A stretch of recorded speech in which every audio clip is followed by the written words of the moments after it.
if you really stop and just observe the environment you're likely sitting in right now. Like an office or a car. Right, yeah. Assuming you're listening to this on a commute, or maybe sitting at a desk in an urban plan office, or even just walking through the, perfectly climate-controlled aisles of a grocery store, there's this profound illusion at play. Absolutely. The illusion of the pinnacle of progress. Exactly. I mean, we look around at the fluorescent lights, the ergonomic mesh chairs, the smartphones buzzing in our pockets delivering food on demand, and we tend to think, well, this is it. This is the pinnacle of human existence. This is where I belong. And it's really not. No.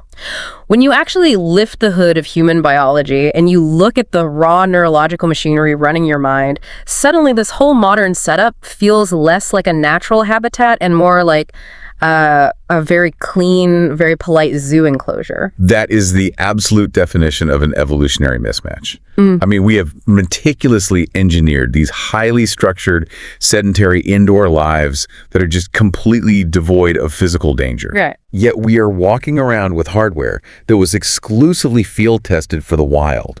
Your brain wasn't built for spreadsheets, It was built for survival in an unpredictable, physically demanding world. And that tension, that massive stressful gap between the world we live in and the brain we actually possess, is exactly what we're going to dismantle today. But before we step out of the cubicle and on to the prehistoric savannah, let's make it official. Welcome to Fact Horizon. This is where history meets mystery and facts define the future. We explore the profound truths of human existence, the wonders of the mind, and the secrets of the cosmos, all in one place. If you seek knowledge and wonder, you're in the right spot. Subscribe now and join our journey beyond the horizon. It is such an honor to be here. And I really think that concept of the zoo enclosure you just mentioned is the perfect launch pad for this session. I totally agree. Because today, we're essentially looking at the user manual for the human mind that none of us received at birth. We really are. Today's deep dive is centered around a phenomenal, really paradigm-shifting book called Brain Rules, 12 Principles for Surviving and Thriving at Work, Home, and School by Dr. John Medina. It's a fantastic text. It really is. If you have ever felt utterly exhausted at 3 p.m. and tried to punish yourself for being lazy, or wondered why your absolute best ideas always seem to come to you while you're, walking the dog. Right in the shower. Right, exactly. Or why certain emotional memories stick like super glue while your grocery list just vanishes. This book is the ultimate shortcut to understanding your own cognition. It bridges that massive gap between peak mental performance and our ancient evolutionary biology. And there is so much vital ground to cover here that we are breaking this down systematically. This is part 1 of our 3-part deep dive into brain rules. We have a very clear trajectory for today. We do. In this first part, we are going to cover 4 critical chapters from the text. First, the introduction, where we look at the dumb things we do to our brains and just how amazing this organ actually is. Second, survival, which is brain rule number 1. The human brain evolved too. Third, exercise, covering brain rule number 2. Exercise boosts brain power. And fourth, sleep, which is brain rule number 3. Sleep well, think well. What's fascinating here is that our mission in this deep dive isn't just to list off a bunch of fun cocktail party neuroscience trivia. Right, no pop psychology here. Exactly. The goal is to extract the most scientifically rigorous insights from Dr. Medina's work. We want to explain not just what the brain does, but exactly why and how it does it. The mechanics of it all. Yes. We want to give you the underlying biological mechanics so you can actually apply this knowledge to your own life, your work, and your daily routines. We are looking for the causality behind the cognition. Causality behind the cognition. I like that. Yeah. So I want to start by framing just how much we take that cognition for granted. Oh, we take it massively for granted. In the introduction of the text, Dr. Medina opens with a few examples of what the human brain is capable of when it operates at the absolute extremes. And frankly, it sounds like science fiction. It really does. The savants. Yeah, these extraordinary savants. For example, there's a man who can take the number 8,388,628 and double it in his head. Which is insane. Right. He doubles it 24 times in a row in just a matter of seconds, and he gets it right every single time. That is computationally staggering. I mean, think about the processing power required for that. It's hard to even wrap your head around. Most modern silicon-based computers would need a moment to process that specific string of exponential growth, storing the variables, carrying the massive integers. And this is all happening in wet biological tissue, powered by, the glucose from a morning bagel. A bagel? It's incredible, and it gets wilder. He mentions a boy who knows the exact time of day down to the minute, even when he is sound asleep. Without a clock. Right. And a girl who can look at an object 20 feet away and correctly determine its exact, precise dimensions just by glancing at it, like a biological laser measure. Unbelievable. And then there's a 6-year-old child who could draw galloping horses with such vivid complexity, capturing the kinetic movement of the muscles, that professional art critics ranked her version above a similar sketch done by Leonardo da Vinci. The 6-year-old. Yeah, a 6-year-old. But here is the detail that throws all our assumptions out the window. Every single one of those children had an IQ score of under 70. Wow. Yeah, it forces a complete structural reevaluation of what we label as intelligence. Because IQ tests are so narrow. Exactly. Our standardized tests measure a very narrow, highly specific type of academic processing. But, Medina's larger point by introducing these savants isn't just to marvel at atypical brains. Right. It's about all of us. Yeah, it's to hold up a mirror and point out that even a totally normal average brain, the one you are using right now to navigate traffic or fold laundry while listening to us, is fundamentally miraculous. The human brain is easily the most sophisticated information transfer system on Earth. Just the physical act of reading the book we're discussing today is, it's a masterclass in physics and biology. Oh, break down what is actually happening when you read. It's wild. You are looking at a piece of paper or a digital screen where there are these little arbitrary black squiggles. Just ink or pixels. Right. And your eyes capture the photons bouncing off those squiggles. Your retina converts those light waves into electrical jolts. Those jolts are sent crackling down the optic nerve, routed through the visual cortex at the back of your head, and then sent to specialized language centers. All in milliseconds. Less than milliseconds. Within that time, your brain decodes those visual symbols, accesses your entire lifetime of vocabulary, and instantly derives complex emotional and intellectual meaning from them. You do this in less time than it takes to blink. Exactly. But despite this incredibly intimate association we have with our own minds, most of us walk around with absolutely no idea how they actually work. Which brings us back to that tragedy of modern life.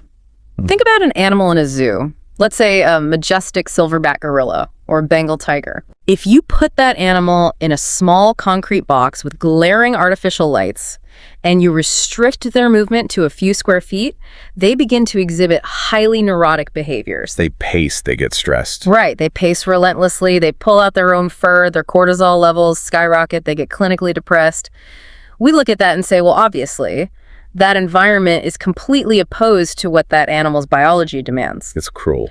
But then we look at a modern classroom or a corporate cubicle where we force human beings to sit motionless in a chair for 8 to 10 hours a day, staring at a fixed point on a glowing rectangle, and we wonder why we have an epidemic of stress, distraction, and exhaustion. The irony is pretty thick. Okay, let's unpack this. If you wanted to design an environment directly, specifically opposed to what the human brain is good at doing, you'd design a modern office. Medina calls this the brain's performance envelope. Performance envelope. Yeah, it's a term from aerospace engineering. A performance envelope described the specific conditions a plane was designed to fly in. Its maximum speed, its altitude limits. If you fly outside the envelope, the plane breaks apart. It literally falls apart. Right. So from an evolutionary biology perspective, the human brain has a performance envelope.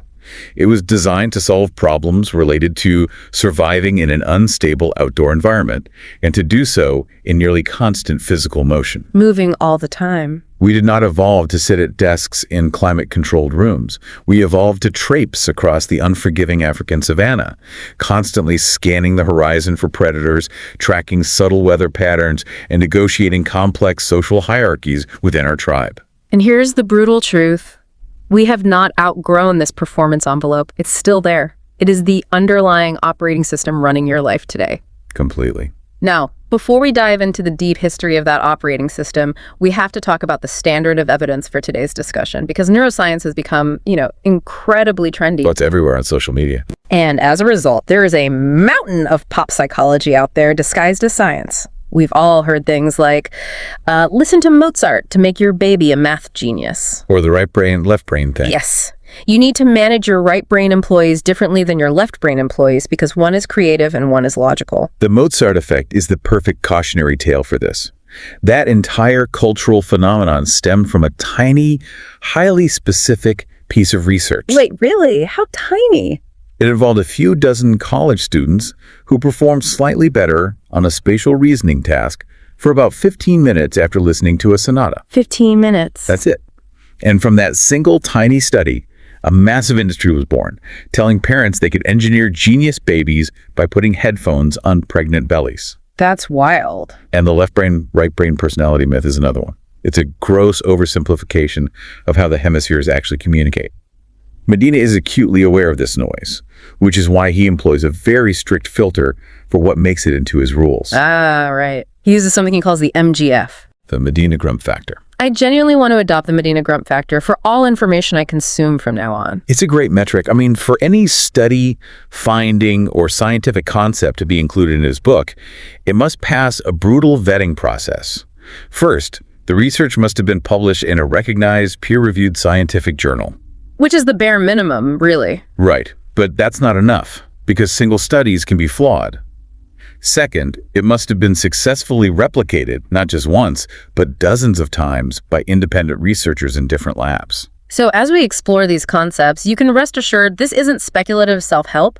This is hard, replicated, rigorous science. Exactly. So with the MGF firmly in place as our compass, if we really want to understand why sitting at a desk feels so unnatural, we have to look at the harsh, unforgiving crucible where our brains were actually forged. Let's go back in time. Which brings us to the concept of survival. Brain rule number 1, the human brain evolved too.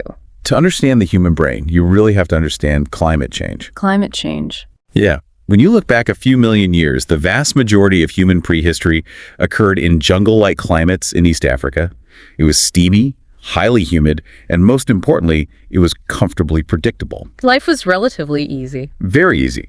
Our early ancestors lived in the trees, they subsisted largely on fruit, and the food supply was stable. You didn't need to be a strategic genius to survive, you just needed to know where the fruit was. Right. But then the environment turned violently against us. Yeah, the text notes that researchers looked at ice cores taken from Greenland. Which are fascinating in themselves. Yeah, they act like a historical record of the Earth's atmosphere.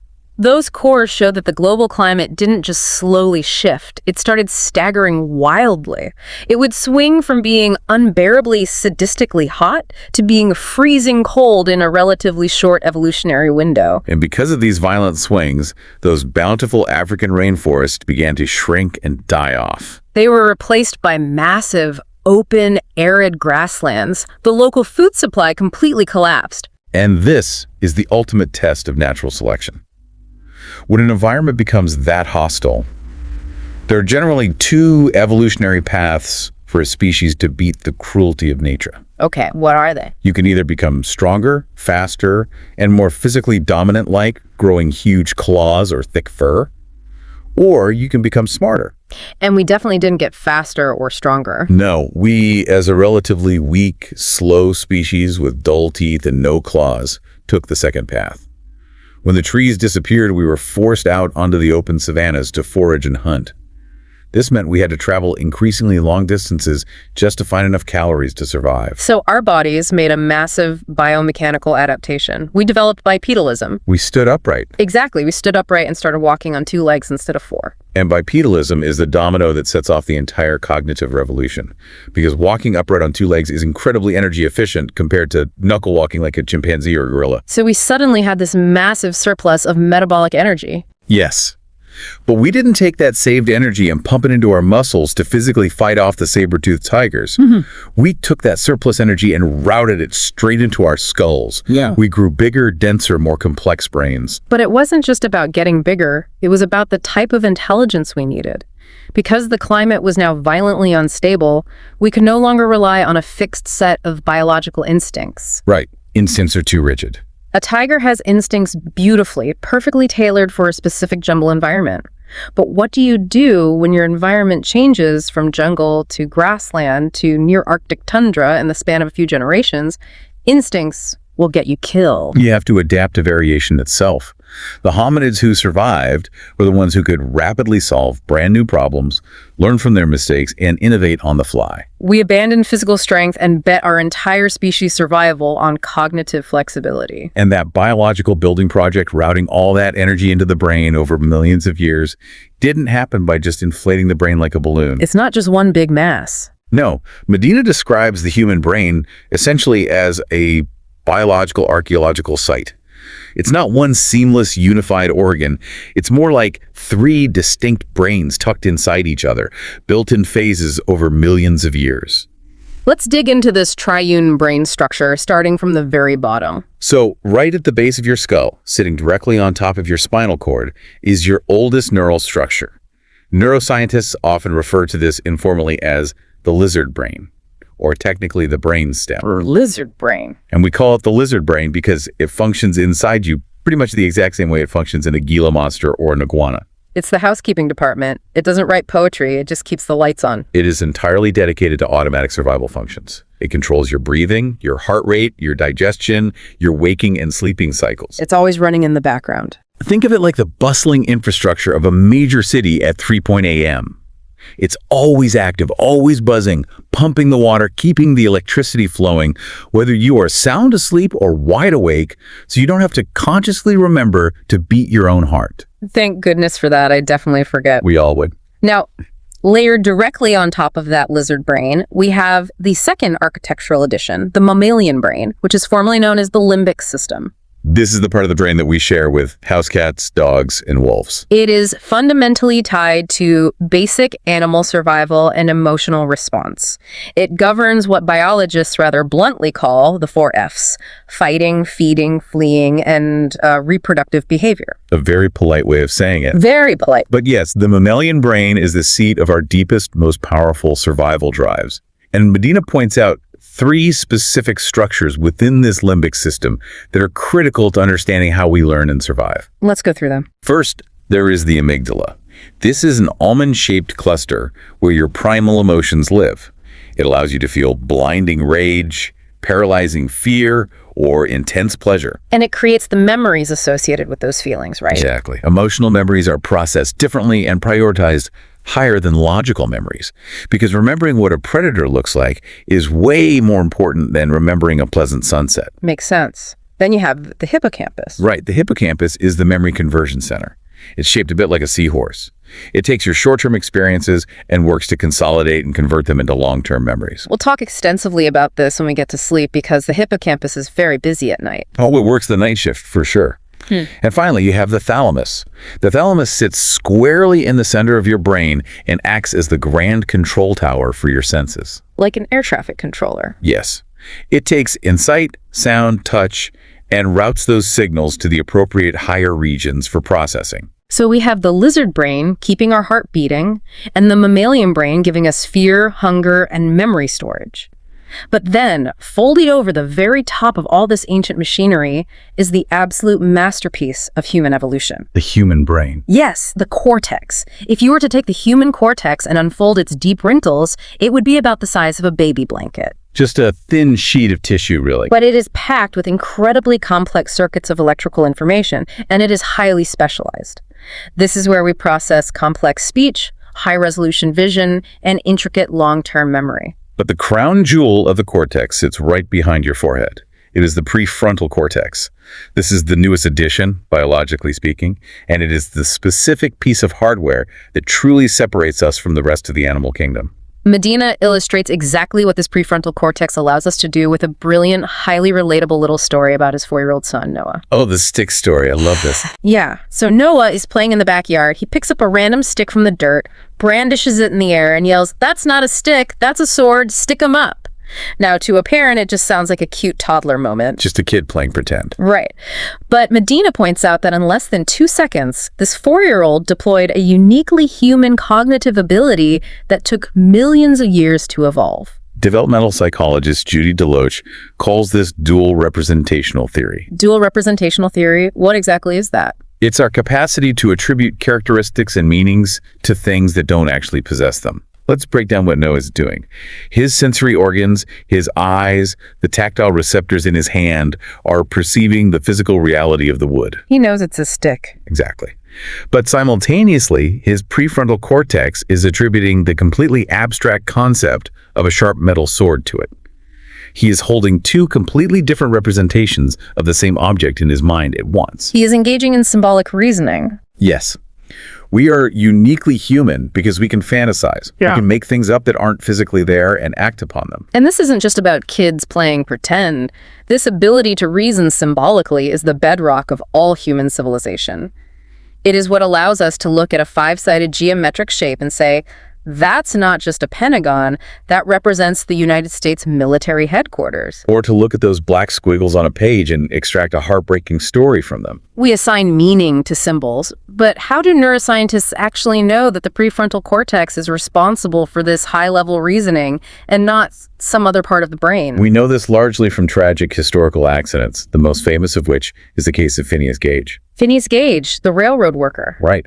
In 1848, Gage was a railroad construction foreman working in Vermont. He was using a heavy iron tamping rod about 3 feet long to pack explosive powder into a rock. The powder accidentally ignited. And the explosion drove that iron rod straight up through Gage's left cheek, behind his eye, and out the top of his skull. It completely destroyed a massive portion of his prefrontal cortex and then landed several yards away. It's horrifying. But miraculously, Gage survived. In fact, he was conscious and talking shortly after. Which makes sense neurologically. His lizard brain was intact, so his heart kept beating. His mammalian brain was intact, so his memory and basic motor functions worked. But his personality fundamentally, permanently changed.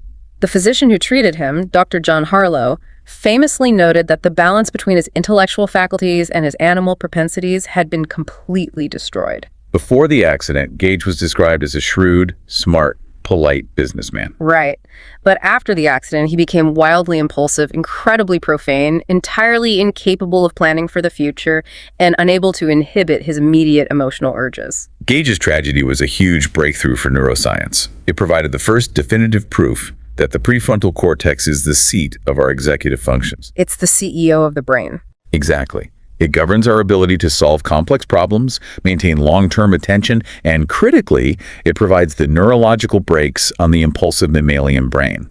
So without the prefrontal cortex, you are entirely at the mercy of your immediate emotional drives. You cannot plan for tomorrow because you are entirely consumed by how you feel right now.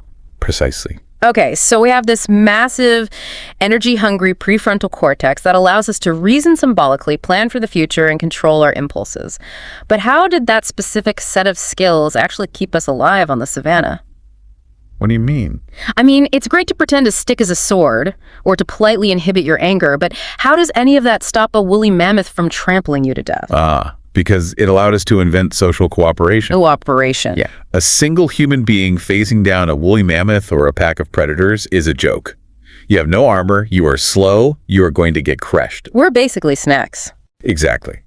But if 2 or 3 or 10 humans can coordinate their behavior, form a strategic plan, communicate using symbolic language, and execute a shared goal like trapping that mammoth in a ravine, suddenly you go from being prey to becoming the apex predator of the planet. That's a huge shift. But to cooperate at that higher level, you need a cognitive tool that is incredibly sophisticated. You need what psychologists call theory of mind. Theory of mind. This is fascinating. It's essentially the ability to look at another human being, peer into their psychological interior, and accurately predict their hidden motivations and intentions. It is essentially biological mind reading. Medina gives a very clear example of how instinctively we do this.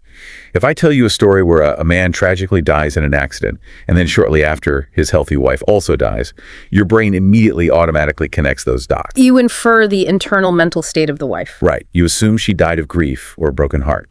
You attribute a complex emotional motivation to her without me ever explicitly stating it. We do it without even thinking about it. When our ancestors were hunting mammoths, they couldn't stop to have a committee meeting.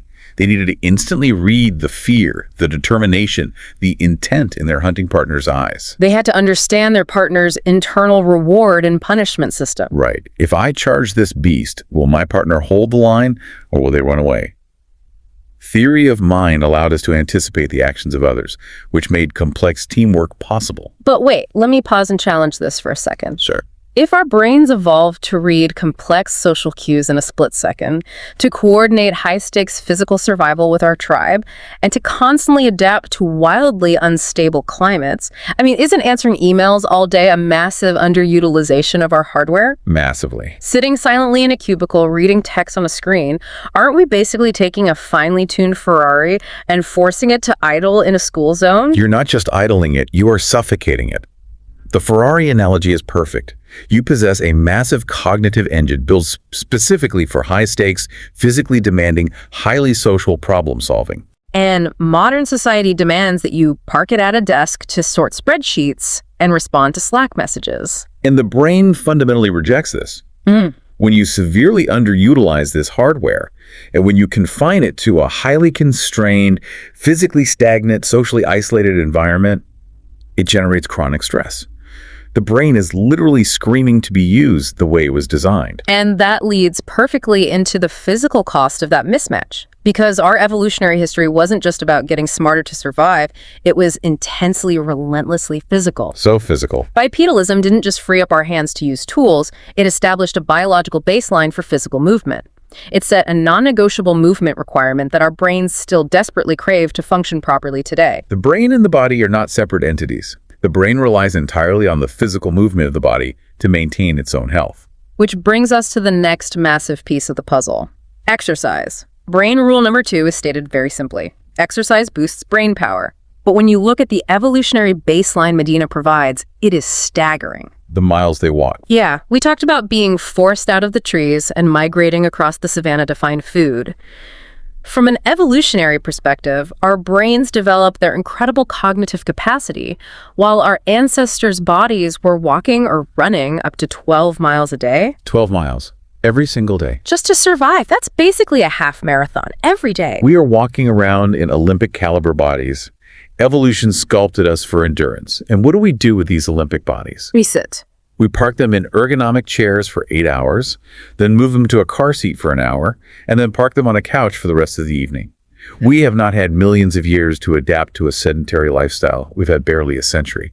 If you sat around the Serengeti for 8 hours a day without moving, you weren't an office worker. You were somebody's lunch. Literally. So how does this severe lack of movement actually affect the physical structure of the brain as we age? To illustrate this, Medina introduces us to 2 vastly different archetypes of aging. First, there's Jim. Right, Jim. Jim is in his 80s, and he lives in a dimly lit nursing home. He is confined to a wheelchair, but not because of a specific physical injury or disease, but simply from a lifetime of being sedentary. His eyes are vacant. He's deeply lonely.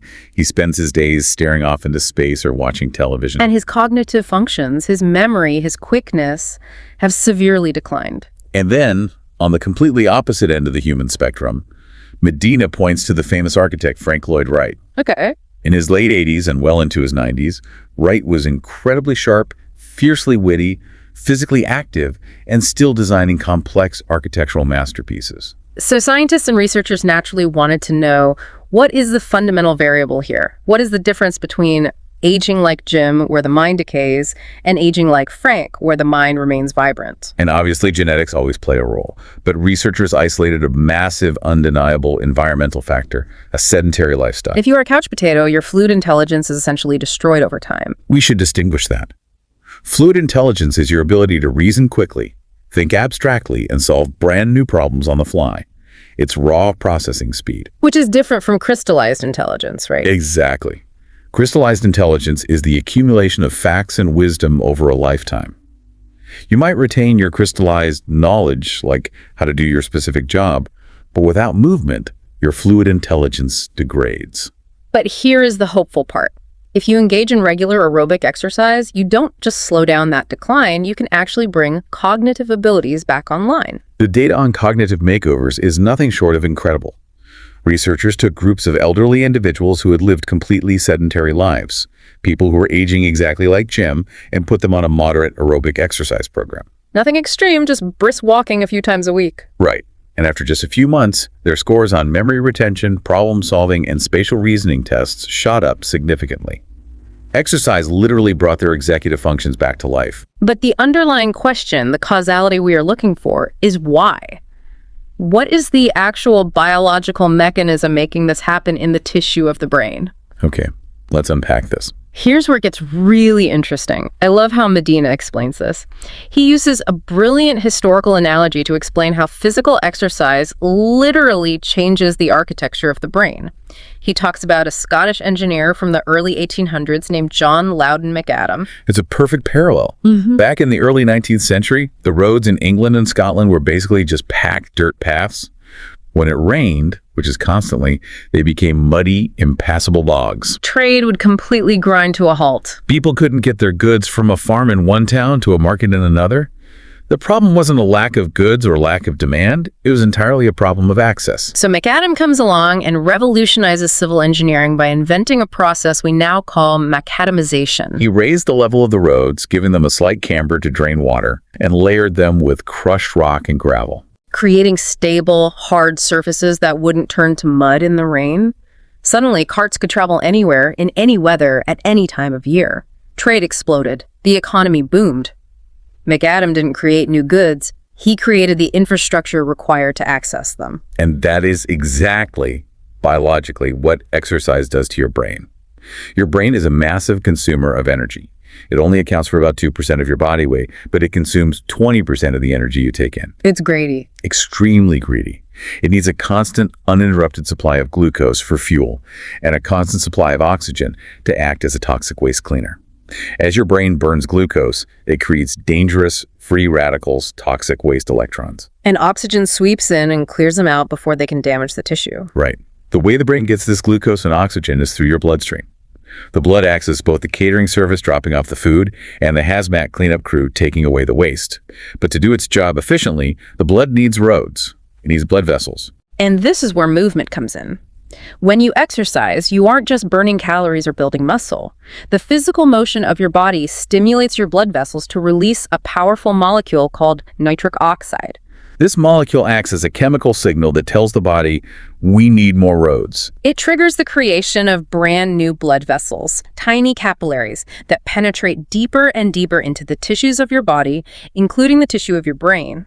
By exercising, you are essentially macadamizing your brain. You are building a massive, stable, robust infrastructure so that glucose and oxygen can reach every single isolated neuron and toxic waste can be carted away instantly. We can literally see this macadamization happening on functional brain scans. When people engage in regular aerobic exercise, there is a significant, measurable increase in blood volume in a very specific region of the brain called the dentate gyrus. The dentate gyrus is a crucial part of the hippocampus, which, as we established earlier, is the primary center for memory formation. So by walking on a treadmill, you are literally building new blood vessels directly into your memory center, fueling its ability to consolidate data. But the benefits go even further than just vascular plumbing. Exercise also triggers the release of something called BDNF, brain-derived neurotrophic factor. BDNF. Okay, tell me about that. BDNF is arguably the holy grail of cognitive health. Dr. John Medina, a clinical psychiatrist at Harvard, famously refers to BDNF as miracle grow for the brain. Miracle grow. Yeah. When you engage in intense aerobic exercise, your body pumps out this protein. BDNF acts like fertilizer in the brain. It does two critical things. First, it keeps your existing neurons young, healthy, and highly connective, preventing them from dying off. And the second? Second, and more amazingly, it actually encourages neurogenesis, the birth of brand new brain cells, particularly in the hippocampus. So to summarize the mechanics, exercise builds the roads, the blood vessels to deliver the fuel, and it provides the fertilizer, BDNF, for new brain cells to grow and connect. The real-world application of this biological data is just staggering. Based on the longitudinal studies cited in the text, if you engage in moderate aerobic exercise, something as simple as a brisk 30-minute walk just twice a week, you cut your lifetime risk of developing general dementia in half. In half. And it cuts your risk of Alzheimer's disease by an incredible 60%, just by mimicking a fraction of the walking our ancestors did. It is the closest thing to a magic medical bullet that exists. And yet, look at how we structure our institutions. What is the first thing we do when school budgets get tight or standardized test scores drop? We cut gym class. We take physical education and recess away from children to give them more time to sit motionless at desks and study. It is biologically backward. The text points to case studies where schools did the opposite. They reintegrated intense aerobic recess twice a day. The results: test scores didn't drop, they improved. The children pay better attention, they were significantly less disruptive, and their self-esteem improved because their brains were flooded with oxygen and BDNF. They mechanismized their brains before sitting down to learn math. Medina even advocates for radical changes in the corporate workplace based on this data. He suggests things like mandatory walking meetings or bringing treadmill desks into cubicles. Makes total sense. Because if you are a manager and you want your employees to have sharp problem-solving skills, high fluid intelligence, and the ability to handle stress, demanding they sit perfectly still in a chair for 8 hours is the worst possible thing you can do to their biology. Completely counterproductive. But wait, I need to push back on this idea of constant movement because there seems to be a contradiction here. Okay, let's hear it. If I go to the gym or if I go for a really intense 10-mile run, I am physically exhausted afterward. My muscles are shaking, my glycogen stores are depleted, I'm tired, I want to lie down. If my body is completely drained of energy, my brain feels like mush. How can my brain possibly be sharper for a complex strategy meeting if I am physically fatigued? Doesn't physical exhaustion drain mental energy? That is a very common misconception, and it's a vital distinction that the research clarifies. It is not about exercising to the point of utter physiological exhaustion. Okay. If you train to failure, if you run a marathon or lift weights until you can't lift your arms, your body goes into a state of acute recovery. It diverts massive resources, including blood flow and energy, to muscle repair and cooling down the core temperature. Right, the body's triage system. Exactly. That massive diversion of resources can temporarily impair your executive function. You will feel foggy. What the research shows is that the cognitive boost comes from a steady, moderate increase in oxygen and the sustained release of BDNF. It's about optimizing the delivery system, not redlining the engine until it smokes. Optimize the delivery system, don't redline the engine. Yes. Moderate, consistent aerobic activity where your heart rate is elevated, you break a sweat, but you aren't collapsing on the floor is what safely macadamizes the brain and releases the miracle grow. Okay, that is a crucial distinction. So we've established the first two pillars. The brain is a survival organ built to read social cues and solve complex problems on the move. And we know it desperately needs physical motion to build the blood vessels and BDNF required to function. Right. But that brings us to the next critical requirement of our biological operating system. Because just as crucial as the movement is what the brain absolutely demands when it needs to power down, clear out the waste, and consolidate all the data we've taken in. The third rule. Which brings us to the final chapter of part 1, sleep. Brain rule number 3. Sleep well, think well. And to truly understand the biological necessity and the mechanics of sleep, we need to look at what happens right in the middle of your standard workday. Yes. The 3:00 p.m. crash. I want to speak directly to you, the listener, right now, because I know you know exactly what this feels like. We all do. You've had your lunch, you're sitting at your desk, the clock hits 2:45 or 3:00 p.m., and suddenly this heavy, irresistible, almost physical fog rolls over your brain. Your eyelids feel like they are made of lead. You catch yourself reading the exact same sentence in an email 4 times without comprehending a word of it. Yes. You reach for your third cup of coffee or a sugary snack. You feel lazy, you feel unmotivated, and you try to mentally whip yourself to just power through it. And that attempt to power through it with caffeine and guilt is a perfect example of ignoring your fundamental biology. That 3:00 p.m. crash isn't a character flaw. It isn't laziness. It isn't because you ate too many carbs at lunch. It's not a food coma. No, it is a biological imperative programmed into your DNA. The human brain really desperately wants to take a nap in the mid-afternoon. The text highlights a famous NASA study that proves just how vital this afternoon rest is. NASA was looking at the performance of their pilots and astronauts people doing highly technical, extremely high-stakes tasks where a single cognitive mistake could be fatal. They cannot afford a crash. Literally. Right. They found that if they allowed a pilot to take a perfectly timed 26-minute nap in the afternoon, their cognitive performance improved by a massive 34%. 34%. In the world of neuroscience and cognitive enhancement, a 34% boost is astronomical. You cannot get that kind of sustained boost from a drug. And it all comes down to the underlying framework of how sleep actually operates in our biology. Medina frames this as a literal chemical battle taking place inside your head every single day. A literal war. Let's break down the mechanics of this battle based on the text. First, we have what is known as Process C. This is your circadian arousal system. What's process C? It is essentially a biological clock responding heavily to environmental light that sends chemical signals telling your brain, wake up, be alert, pay attention to the external world. So process C is your waking drive. Right. But fighting against that constantly is process S. This is the homeostatic sleep drive. And the mechanism here is fascinating. From the exact moment you wake up in the morning, your brain starts burning energy. And as it burns that energy, it creates a chemical byproduct called adenosine, right? Yes. Think of adenosine like ash building up in a fireplace.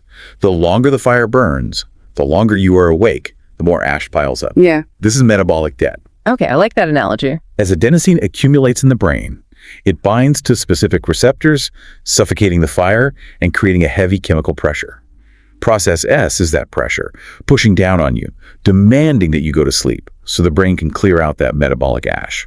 So all day long, process C, alertness, and process S, sleep drive, are at war. And right around 3:00 p.m., for the vast majority of people, the circadian arousal of process C dips just enough, and the adenosine of process S has built up just enough that the sleep drive temporarily wins the battle. The ash is suffocating the fire. Yeah. Your brain demands a nap to relieve that pressure. And by the way, this is exactly how caffeine works, right? It doesn't give you actual energy. The caffeine molecule just happens to be the same shape as adenosine, so it plugs at those receptors. It just hides the ash from your brain for a few hours. Exactly. Caffeine is a receptor blocker, not a fuel source. When the caffeine wears off, all that adenosine is still there, waiting to hit you, which is why you crash even harder later. But returning to the battle between process C and process S, it's important to note that this battle doesn't happen on the exact same schedule for everyone. Right. Medina points out that human genetics dictate different chronotypes. He asks a very simple question. Which bird are you? The larks versus the owls? Right. About 1 in 10 people are genetically predisposed to be extreme larks. Their circadian arousal systems peak early. They naturally wake up at dawn without an alarm.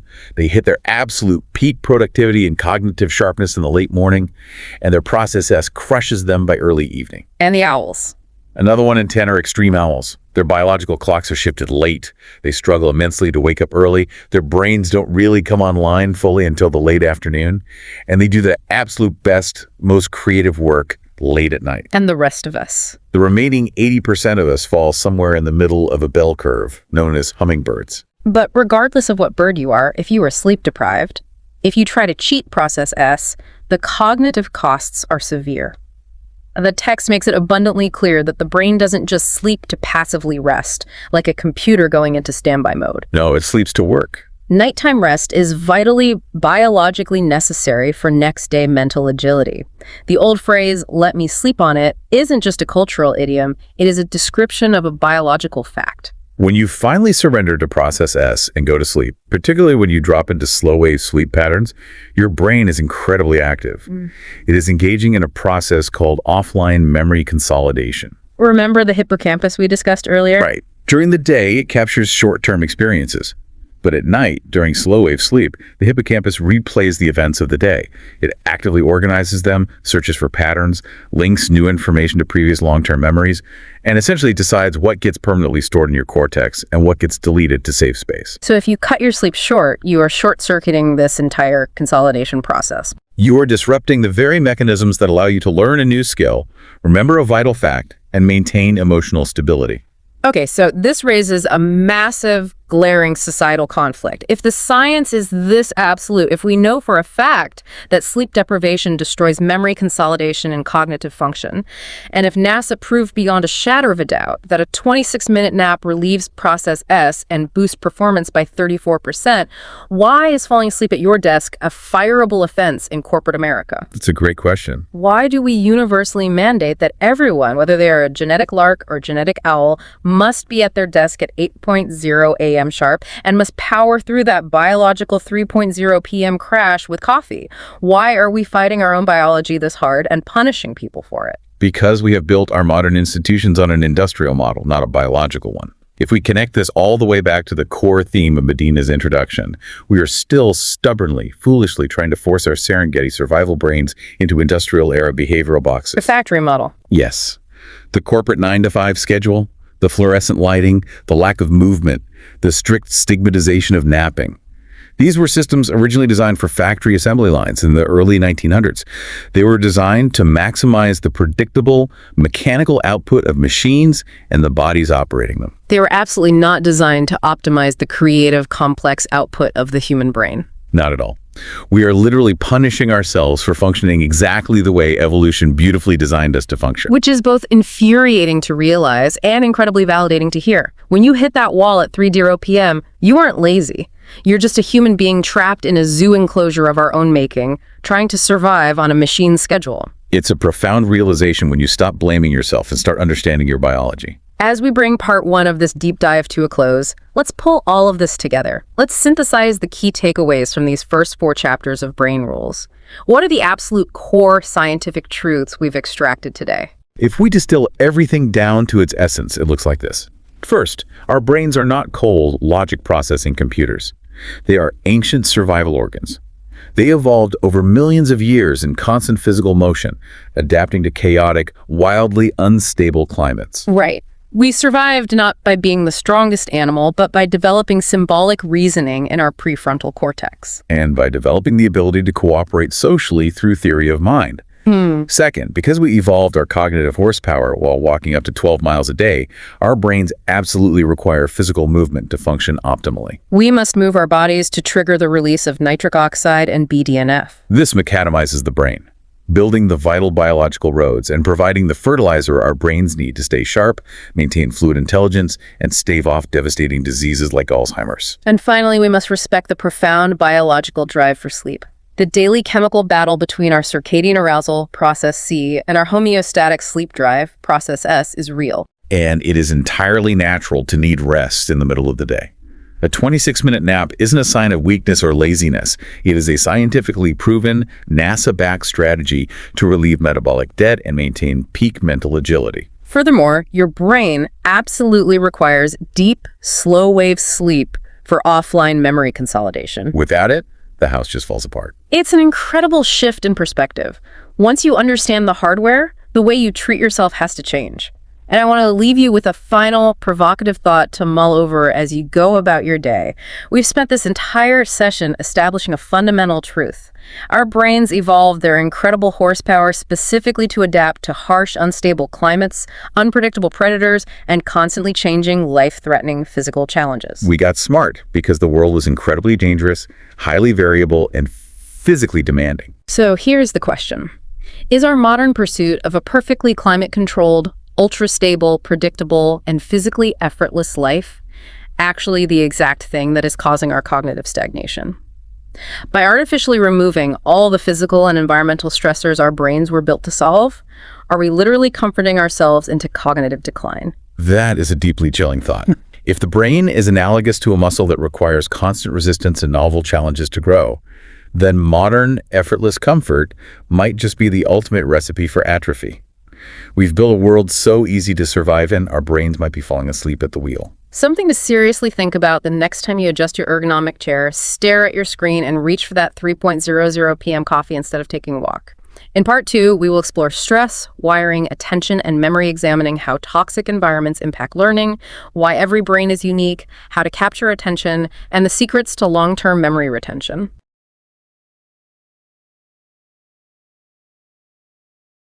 Imagine you're sitting at your desk on a Tuesday afternoon, you're just checking your inbox, maybe sipping some lukewarm coffee, and suddenly an email pops up from your boss. Oh, I know this feeling. Right. And the subject line is just 3 words. We need to talk. And it's marked urgent. Immediate panic. Exactly. Instantly, your heart starts pounding against your ribs, your palms start to sweat, your breathing gets shallow, your blood pressure spikes. Biologically speaking, in that exact fraction of a second, your brain is dumping this massive chemical cocktail into your bloodstream as if a 400-pound saber-toothed tiger just walked into your cubicle. Because your central nervous system, it literally cannot tell the difference between a looming deadline, an emotional threat to your livelihood, and a physical predator trying to eat you. Which is wild. Welcome back to Fact Horizon's comprehensive exploration of brain rules by Dr. John Medina. For those of you joining us on this journey, we're exploring the evolutionary blueprints of the human brain. And specifically, how our modern environments, those neat little cubicles and static classrooms, how they often violently clash with our actual biology. It's a profound biological mismatch, really. We are essentially walking around with hardware designed for the Pleistocene era, and we're forcing it to operate in this modern corporate and educational environment. Yeah, totally. So this is part 2 of our 3-part deep dive into brain rules. We have a very clear roadmap for today's exploration, focusing on 4 specific chapters. 4 fundamental rules of how your mind actually works. Right. First up is stress, which is brain rule number 4, stressed brains don't learn the same way. Then we're moving into wiring. Rule number 5, every brain is wired differently. After that, attention. Rule number 6, we don't pay attention to boring things. And finally, memory. Rule number 7, which is repeat to remember. So the goal today is to give you, the listener, the ultimate biological cheat sheet. Whether you're, trying to learn a new language, lead a team at work, or just figure out why your kids won't listen to you. Understanding how your brain processes the world, handles pressure, and stores information means you can finally stop fighting your own neurology. Let's start with the ultimate disruptor of brain function, stress. Because before we can talk about how the brain physically wires itself or, how it pays attention to things, we have to look at what happens when the entire system is hijacked by survival mode. We have to look at the tiger in the cubicle. Exactly.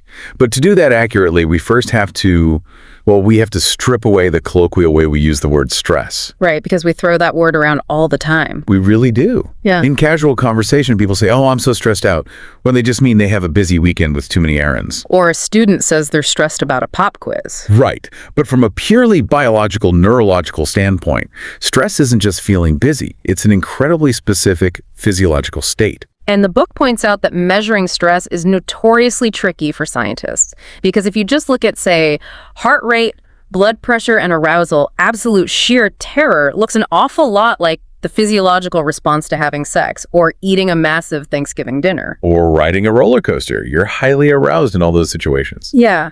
So how do we draw the line between I'm very stimulated and I am experiencing toxic, brain-damaging stress? I'm guessing it has to do with how the brain interprets the situation, not just the physical symptoms. You're exactly right. Researchers John Kim and David Diamond actually isolated the exact mechanisms for this. They established this very rigid 3-part criteria to define true measurable stress. Okay, so what are the 3 factors? For a brain to enter a state of toxic stress, these 3 things must occur simultaneously.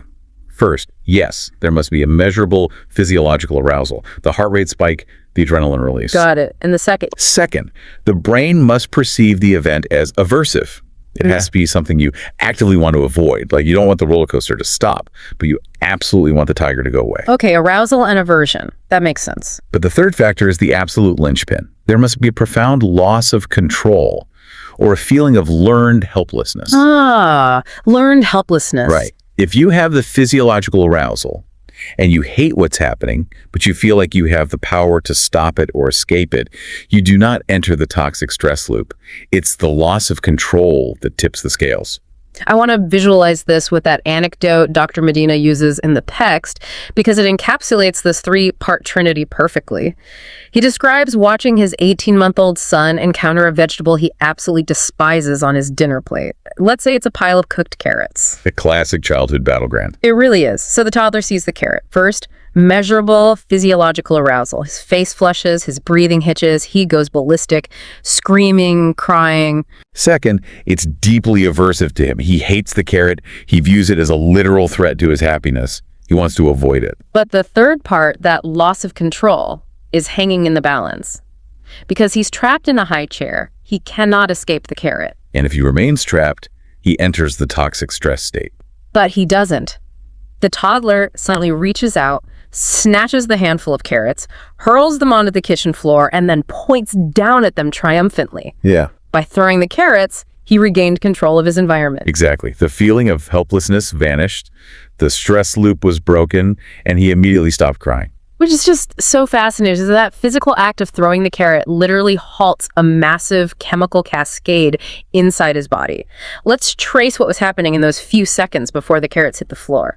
When the brain detects a threat, whether it's a predator or, a hated vegetable, the hypothalamus, which is a tiny almond-sized region deep in the brain, acts as the command center. It instantly sends a signal down your brainstem, through your spinal cord, directly to your adrenal glands, which sit just above your kidneys. And the adrenal glands are the heavy artillery. They dump adrenaline into the bloodstream. Adrenaline is the first wave. It floods your system, providing a massive, immediate surge of energy. It dilates your airways so you can take in more oxygen. And forces your heart to pump faster. Right, to get that oxygen to your muscles so you can fight or run away. This is the classic fight or flight response. And right behind the adrenaline comes the second wave, which is cortisol, which gets a really bad reputation in wellness culture. But, I mean, in acute short-term doses, cortisol is actually a lifesaver, isn't it? It's entirely necessary for survival. After the adrenaline gives you the burst of energy to run from the tiger, the cortisol will rise to maintain that fluid balance and blood pressure while also shutting down non-essential functions. Because if you're running for your life, you don't need to be digesting your lunch. Exactly, and you don't need to be reproducing. Cortisol suppresses the digestive system, the reproductive system, and even the immune system, diverting all bodily resources to immediate survival. And then, once the threat is gone, cortisol helps wipe out the unpleasant emotional aspects of the shock and helps return your body to baseline. But here is the critical flaw in this system. As we mentioned at the start, this evolutionary blueprint was designed for a very specific duration. Right. A saber-toothed tiger encounter lasts maybe 30 to 60 seconds. You either run fast enough to escape or you're eaten. The stress is over very quickly. The system is exquisitely tuned for acute threats that last seconds or minutes. It is absolutely not built for chronic threats that last for months or years. Like a toxic boss who constantly undermines you. Or bad marriage, crushing financial debt, bullying at school. These are situations where the physiological arousal and the aversion are constant, and the feeling of helplessness is pervasive. So when you're exposed to this chronic stress, your command center never signals the all clear. Never. Those moderate amounts of stress hormones, adrenaline, and cortisol just hang around in your bloodstream day after day, week after week. Let's talk about the physical mechanics of what that continuous chemical bath actually does to a human body. Because the systemic damage is frankly terrifying. If I have a constant drip of adrenaline forcing my heart to pump harder and my blood pressure to stay elevated, what is happening inside my blood vessels? Well, think of your blood vessels like a network of flexible pipes. Normally, blood flows through them smoothly. But when adrenaline is constantly forcing the heart to pump at high pressure, the sheer force of the blood flowing through those vessels becomes turbulent. Like turning a garden hose on full blast and forcing it through a tiny, narrow opening. Yes, exactly. Over time, that high-pressure, turbulent flow literally scours the delicate inner lining of your blood vessels. Wow. It creates physical micro-tears in the tissue. It does. It produces scarring on the endothelial walls. Now, the body senses this damage and tries to patch it up. Immune cells, called macrophages, rush to the micro-tears to heal them. But I'm guessing that backfires. It does. In the process, these rough, scarred areas act like microscopic nets. They catch cholesterol and fat molecules floating in the blood. The macrophages engorge themselves on this cholesterol, forming what we call foam cells, which eventually harden into atherosclerotic plaques. So the adrenaline isn't just making you feel jittery, it's literally tearing up the plumbing of your cardiovascular system, and those patches become blockages. And if that blockage happens in a vessel feeding the heart, you get a heart attack. If it happens in a vessel feeding the brain, you suffer a stroke. The mechanism that is supposed to save your life in a crisis is slowly killing you when it's left on indefinitely. That is deeply unsettling, and it's equally devastating to the immune system, right? We mentioned cortisol temporarily suppresses the immune system during fight or flight, but if it's there chronically... If cortisol is present chronically, it doesn't just suppress the immune system, it begins to dismantle it. How exactly does it attack the white blood cells? Cortisol specifically targets white blood cells, the foot soldiers of your immune system. It alters their gene transcription, it enters the cell, and literally instructs it to stop producing inflammatory proteins, which you need to fight off infection. That's bad enough, but there's more, isn't there? Much worse. If cortisol levels remain high, it can trigger apoptosis in these cells, which is programmed cell death. It commands your immune cells to commit suicide, and it cripples your body's ability to produce antibodies. The book cites a brilliant, albeit somewhat disturbing, study demonstrating just how hypersensitive this system is. It didn't even involve people in actual physical danger. It involved method actors at UCLA. The UCLA method acting study is a perfect illustration of how the brain cannot distinguish between reality and deeply felt emotional perception. Right, because researchers took highly trained method actors and asked them to perform specific emotional scenes, and they were drawing their blood constantly to monitor their immunological markers, specifically natural killer cells and T cells. And the actors weren't just reading lines. Method acting requires them to vividly conjure their own real, deeply traumatic or joyful memories to produce the emotion. So what did the blood work show? On the days the actors were instructed to conjure happy, joyful memories, their blood work showed that their immune cells were robust, plentiful, and highly responsive. Their bodies were fortified. And on the sad days? On the days they were asked to conjure sad, stressful, or traumatic memories, the researchers saw a marked, immediate drop in immune responsiveness. Just from thinking about a stressful event from the past. The brain perceives the memory of the threat as a current threat, dumps the cortisol, and the immune cells start dropping offline. That is wild. It really is. But if we're talking about learning, memory, and cognitive performance, the most alarming target of chronic cortisol isn't the heart or the immune system, it's the brain itself. Specifically, a seahorse-shaped structure deep in the temporal lobe called the hippocampus. The hippocampus is the fortress of human declarative memory. It's the central processing unit for learning new facts, spatial navigation, and converting short-term memories into long-term storage. And unfortunately for us, the hippocampus is densely studded with glucocorticoid receptors. These are specialized docking stations designed to catch cortisol. Dr. Medina describes the hippocampus as being studded with these receptors, like cloves in a ham. A very vivid, accurate image. Because it's so densely packed with these receptors, the hippocampus is incredibly responsive to stress hormones. Now, under acute stress, a little bit of cortisol binds to these receptors and actually enhances memory formation, right? Yes, it's the brain's way of saying, this tiger is dangerous, remember exactly what it looks like and where it lives so we could avoid it next time. But under chronic stress, when the hippocampus is flooded with cortisol day after day, the system breaks down. What is the physical mechanism of that breakdown? Because the book notes that extreme stress literally causes brain damage. It kills cells. How does a hormone kill a neuron?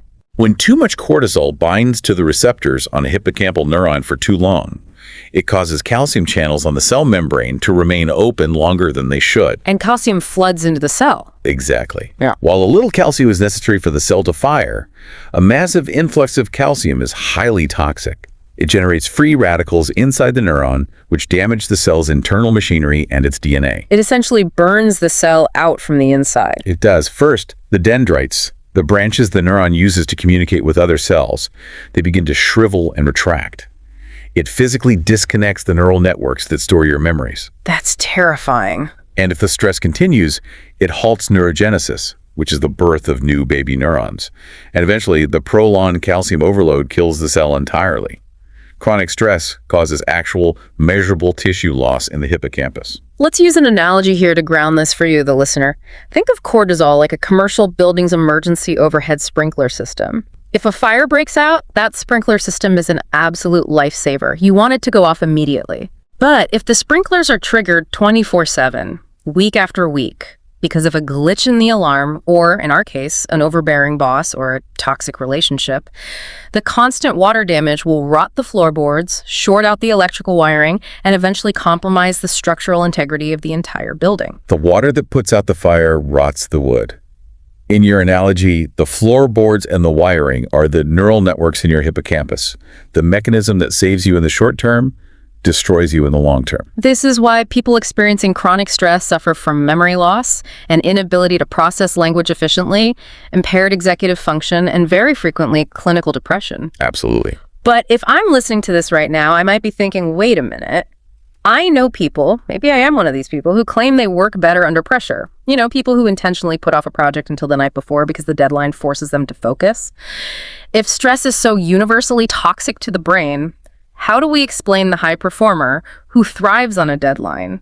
We have to return to the Kim and Diamond criteria, specifically the perception of control. The looming deadline for a project that you actually have the skills to complete does not trigger learned helplessness. Oh, I see. It triggers acute stress. You get the adrenaline spike, you get the slight cortisol elevation, and because your hippocampus is getting just a moderate dose, it actually sharpens your focus and temporarily boosts memory encoding. The key is that you still hold the reins. You have control over your effort and the outcome. But there is a tipping point, right? A biological threshold where the pressure stops being a performance enhancer and becomes destructive. Yes. In physiology, we call that threshold allostatic load. Allostasis is the process by which the body responds to stressors to regain homeostasis. But allostatic load is the cumulative wear and tear on the body when it's exposed to repeated or chronic stress. So it's the point where the demands placed on you finally exceed your brain's biological capacity to cope. Precisely. It's when the deadline isn't just tight, it's literally impossible. And failure means you lose your job. And losing your job means you lose your house. That is when learned helplessness sets in, the cortisol floods the hippocampus, and cognitive function plummets. Thankfully, our brains aren't completely defenseless against this onslaught. We do have a biological peacekeeping force, a protein called BDNF, brain-derived neurotrophic factor. BDNF is an extraordinary molecule. Neuroscientists often refer to it as miracle grow for the brain. It's a protein that promotes the survival of nerve cells by playing a role in their growth, maturation, and maintenance. So how does it help with stress? In the hippocampus, BDNF acts as a buffer against the toxic effects of stress hormones. It helps keep the calcium channels regulated and encourages the growth of new dendrites, counteracting the shriveling effect of cortisol. So as long as my brain is producing enough BDNF, the cortisol can't do its worst damage. But I'm guessing chronic stress finds a way to defeat the BDNF too. Unfortunately, yes. Under extreme, continuous allostatic load, the massive amounts of cortisol actually downregulate the expression of the BDNF gene. Wait, it changes your genetics. Chronic stress goes into your DNA and literally turns off the gene that creates your brain's own defense system. It disarms the peacekeepers. Which brings us to the profound real-world applications of this biology. Because we don't have a home brain and a work brain. We carry the exact same hippocampus, bathed in the exact same chemical environment, from the kitchen table, to the commute, to the office, and to the classroom. This connects deeply to a story in the text about a fourth-grade teacher who actually happened to be the author's mother. It's a heartbreaking but incredibly common scenario that perfectly illustrates how emotional stress hijacks cognitive function. She had a student named Kelly. Kelly was bright, engaged, a happy kid, getting excellent grades. But right after the Christmas break, Kelly's behavior and academic performance completely unraveled. She started failing simple math tests, she was getting into physical fights on the playground, her grades plummeted to D's and F's. Now, a traditional behaviorist approach to education might look at Kelly and say she suddenly developed a learning disability, or she needs harsher discipline, or she just isn't paying attention. But the underlying cause had nothing to do with her inherent cognitive ability. Right, because Kelly's parents were going through a bitter, highly combative divorce. The emotional conflict had spilled out into the open at home. The author's mother was sitting at her desk, grading Kelly's third failed spelling test in a row, and she finally threw her red pen down and swore out loud. She realized, the ability of Kelly to do well in my class has absolutely nothing to do with my class. It is a profound realization that educators and managers alike need to internalize. Studies show that children who witness their parents constantly fighting, even if the fight isn't about the child, exhibit elevated stress hormones in their urine. They experience chronically higher blood pressure and faster resting heart rates. Because they meet all three criteria for toxic stress. The fighting causes physiological arousal. It is deeply aversive. And most importantly, as a child, they are utterly powerless to stop the adult conflict. The loss of control is absolute. Therefore, their hippocampus is being flooded with cortisol. The neural networks required to retain spelling words or process multiplication tables are literally disconnecting. Their brains are fully occupied with survival mode. Asking a child in that state to care about long division is like asking someone whose house is on fire to sit down and solve a crossword puzzle. That's the perfect way to phrase it. And this biological reality doesn't magically disappear when we become adults and enter the workforce. At work, stress costs American businesses an estimated $300 billion annually. Billions. That's through absenteeism, employee turnover, skyrocketing health costs, and a massive invisible drop in intellectual capital. Because just like in children, adult depression and chronic stress severely hobble fluid intelligence, quantitative reasoning, and executive function. If you look at the research on what creates the perfect storm for workplace stress, it perfectly mirrors the Kim and Diamond criteria. High demands and low control, right? Exactly. The most toxic work environments are characterized by incredibly high expectations and demands, combined with zero autonomy or control over how to meet those demands. It's a managerial formula specifically designed to induce learned helplessness.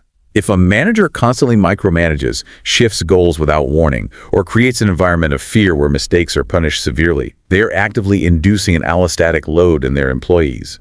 They are literally causing brain damage to the tissues most responsible for helping their company succeed. So, if you're a parent who wants your kids to thrive academically, or if you're a leader who wants your employees to perform at their highest intellectual capacity, your primary biological directive is to minimize chronic emotional conflict. You have to create environments where people have a degree of agency and control. You have to protect the hippocampus. Because if you don't, no amount of studying or corporate training will penetrate the cortisol barrier. The baseline must be safety. Absolutely.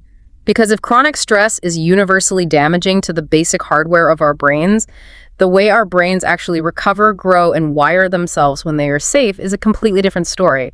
It's a process of radical, individual customization. Which leads us directly into our next fundamental rule. We're moving from the breakdown of the brain under stress to its physical construction during learning. This is brain rule number 5. Every brain is wired differently. This rule forces us to confront the reality of neuroplasticity. For a very long time, neuroscience operated under the assumption that the adult brain was a static piece of hardware. It was believed that once you reached adulthood, your neural networks were fixed, and you could only lose brain cells, never reorganize them. But that is completely, entirely false. The brain is constantly physically changing its own wiring in response to the environment. To understand the mechanism of this, we really have to look at the Nobel Prize-winning work of neuroscientist Eric Kandel. Oh, this is the research with the sea slugs. I have always loved this study because it sounds so bizarre, but the implications are staggering. Why did he use sea slugs? He used a specific type of marine snail called a Plegia. He chose them for a very practical reason.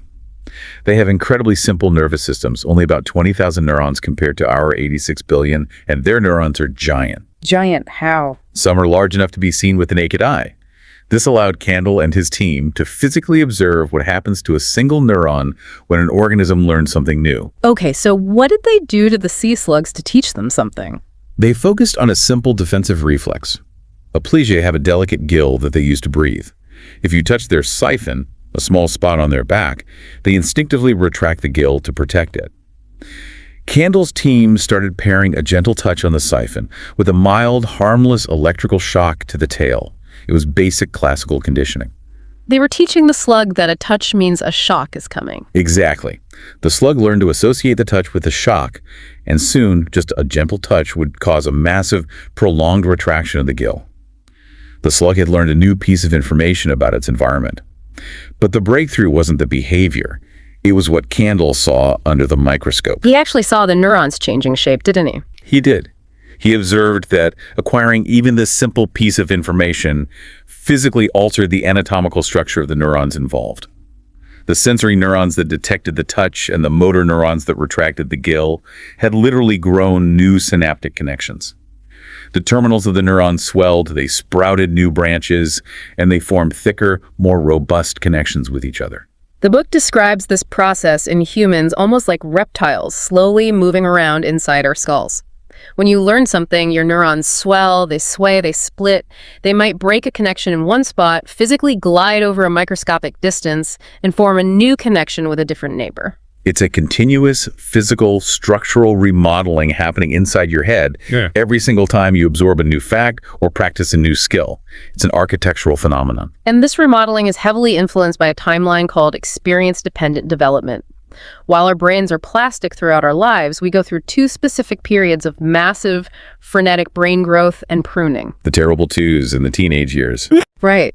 When a human baby is born, its brain has roughly the same number of neurons as an adult, but nowhere near the same number of connections. By the time that child is 3 years old, the number of synaptic connections has exploded.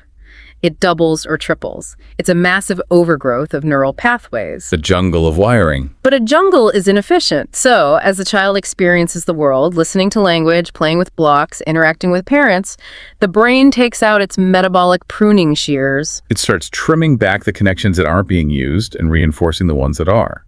It shapes the neural pathways based strictly on the child's specific lived experiences.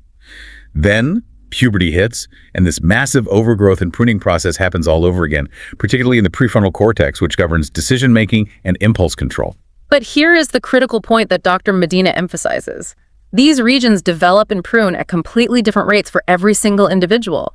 Even in healthy children, the timeline of brain development varies wildly. Because no two brains share the exact same experiences.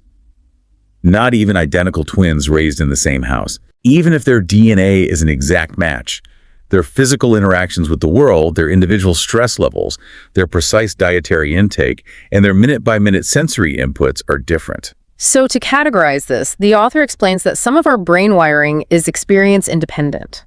These are the basic freeways of the nervous system. We all have the same fundamental neural pathways for breathing, regulating our heartbeat, swallowing, and basic motor functions. Those are the paved, standardized highways. But the dirt roads, the millions of complex, interconnected neural pathways that handle our specific memories, our nuanced skills, our vocabulary, our emotional triggers, those dirt roads are paved entirely by our individual lives. And they map out differently in every single skull. Which leads us to the most bizarre and fascinating example of this dirt road wiring. When I read this study in the book, I was absolutely stunned. Let's unpack the Jennifer Aniston neuron. It sounds like a punchline, I know, but it is a very real, documented neurological phenomenon discovered by researcher Rodrigo Quiroga at UCLA. Okay, set the scene for this. How did they even find this out? Quiroga and his team were working with patients who suffered from severe epilepsy. To locate the source of the seizures before surgery, doctors temporarily implanted tiny, highly sensitive electrodes directly into the patient's brains, specifically in and around the hippocampus and medial temporal lobe. Wow. While the patients were waiting in the hospital with these electrodes monitoring their single neuron activity, the researchers asked if they could run some cognitive tests. So they have wires physically touching individual brain cells, listening to their electrical firing, and the researchers start showing the patients pictures on a laptop. Yes, hundreds of pictures, animals, landmarks, objects, and famous faces. And what they discovered was a principle called sparse coding.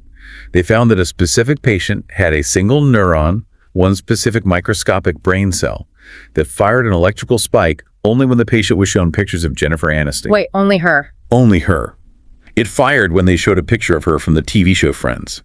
It fired for a picture of her on a magazine cover. It even fired when the patient just read the name Jennifer Aniston printed on a screen. But it remained completely silent when the patient was shown pictures of other celebrities, animals, or buildings. That blows my mind. And it wasn't just her. They found another patient who had a neuron dedicated exclusively to Halle Berry.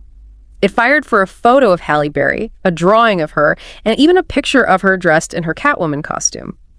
Another patient had a specific neuron for Bill Clinton. What this demonstrates is that our brains are so exquisitely sensitive to external inputs that their physical wiring is entirely dependent on the specific culture we live in. Your brain literally dedicates physical real estate, individual cells, and highly specific networks to the concepts and people you experience repeatedly in your environment. But honestly, when I think about this, it raises a huge question about evolutionary biology.